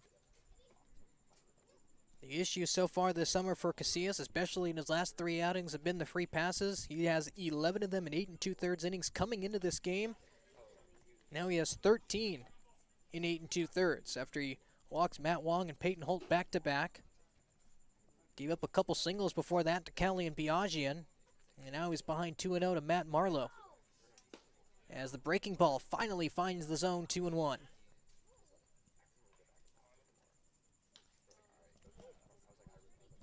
Breaking the streak of 7 consecutive misses for Casillas.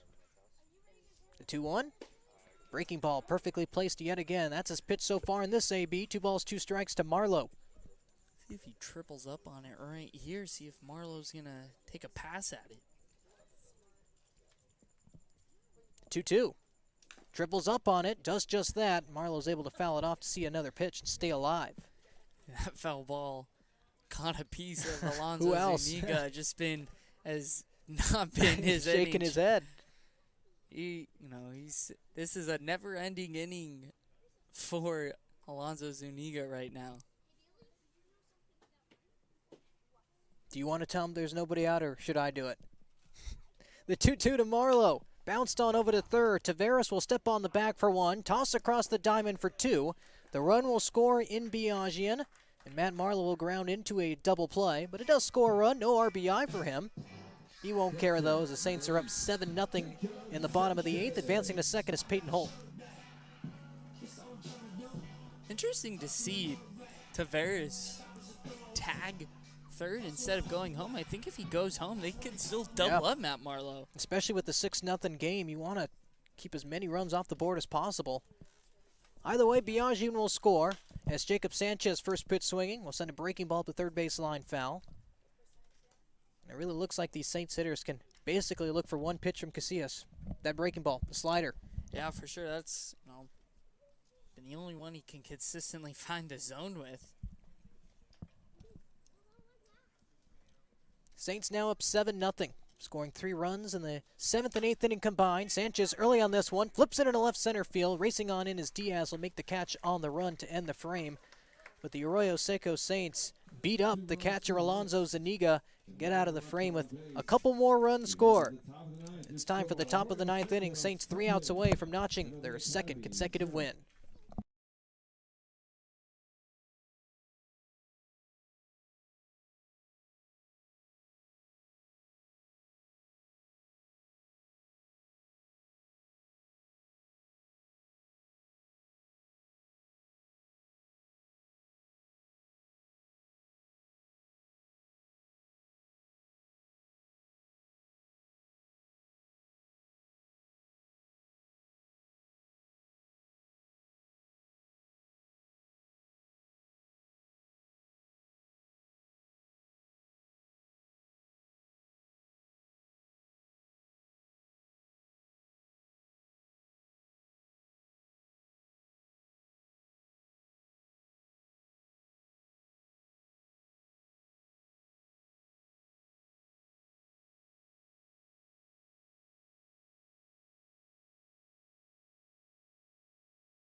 Top of the ninth inning, 3 outs away is Arroyo Seco from its second consecutive victory. And here to shut the door once again is Jake Porter, the fireman, coming out for the ninth. Yeah, Jake Porter, known two-way as he actually appeared defensively in a game.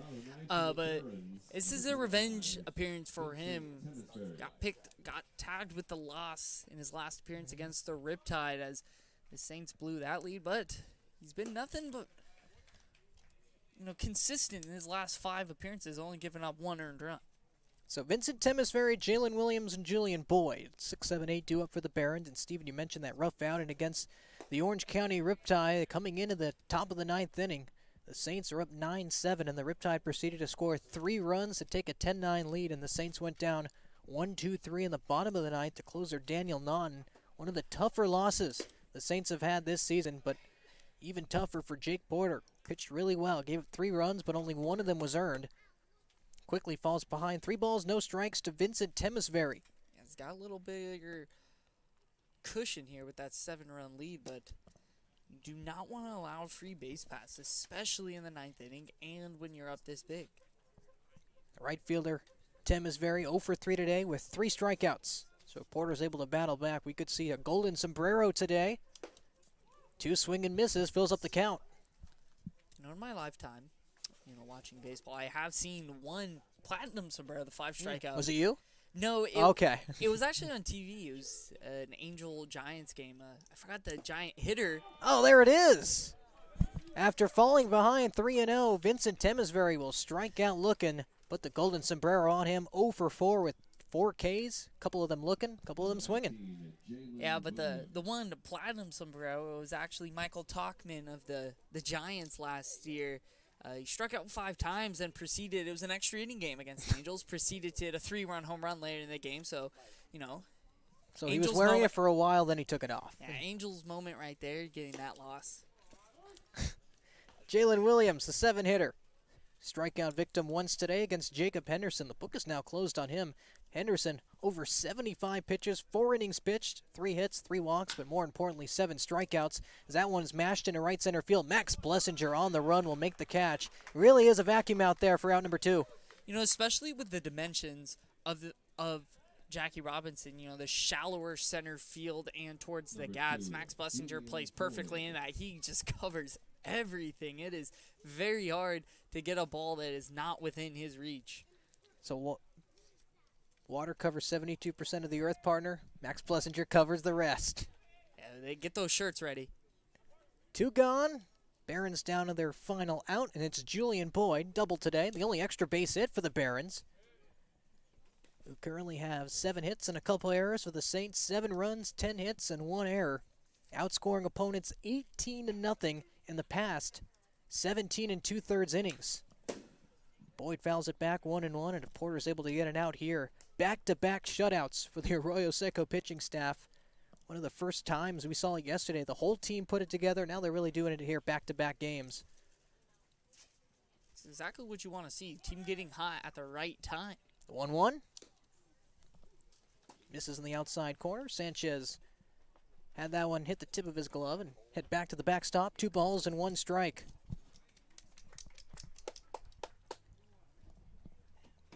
Boyd 1 for 3. That double in the 5th was off Henderson against Galvano.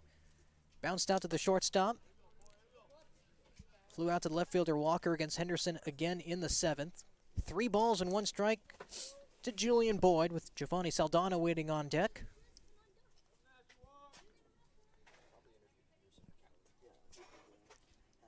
(3-1). Misses for ball 4. So the Barons will get at least 1 more base runner here in the top of the 9th inning. It's a 9-hitter Giovanni Saldana's turn. Number 4, Giovanni Saldana. And so far for the Saints pitching staff, the 5th walk they've surrendered.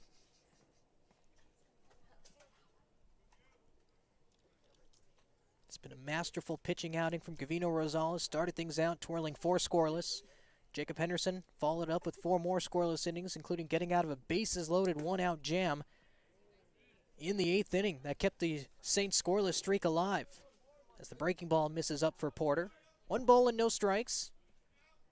Giovanni Saldana, been on base twice today. Singled in his last at-bat in the 8th. Here's the 1-0.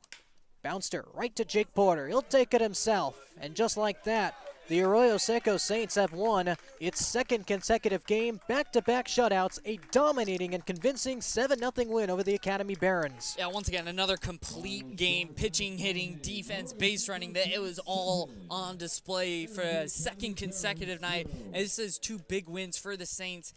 They're matching the win that the Riptide had tonight, and they're going to continue to try to put this momentum to tomorrow's game. Well, you mentioned pitching, hitting, base running. Everything is going the right way for the Arroyo Seco Saints at the perfect time of the season. They've now outscored their opponents 18-0 in the past two games, including back-to-back shutouts. Gavino Rosales will get the win, 4 innings from Jacob Henderson, and a finishing frame from Jake Porter. So for Anthony Vasquez, Stephen Hogenkamp, and our lovely producer Aaron Goldsting saying so long and enjoy your Saturday night from Jackie Robinson Field. First pitch against the Caneo Oaks tomorrow will be at 1 live from Sparky Anderson Field. Until then, we'll see you then. Go Saints!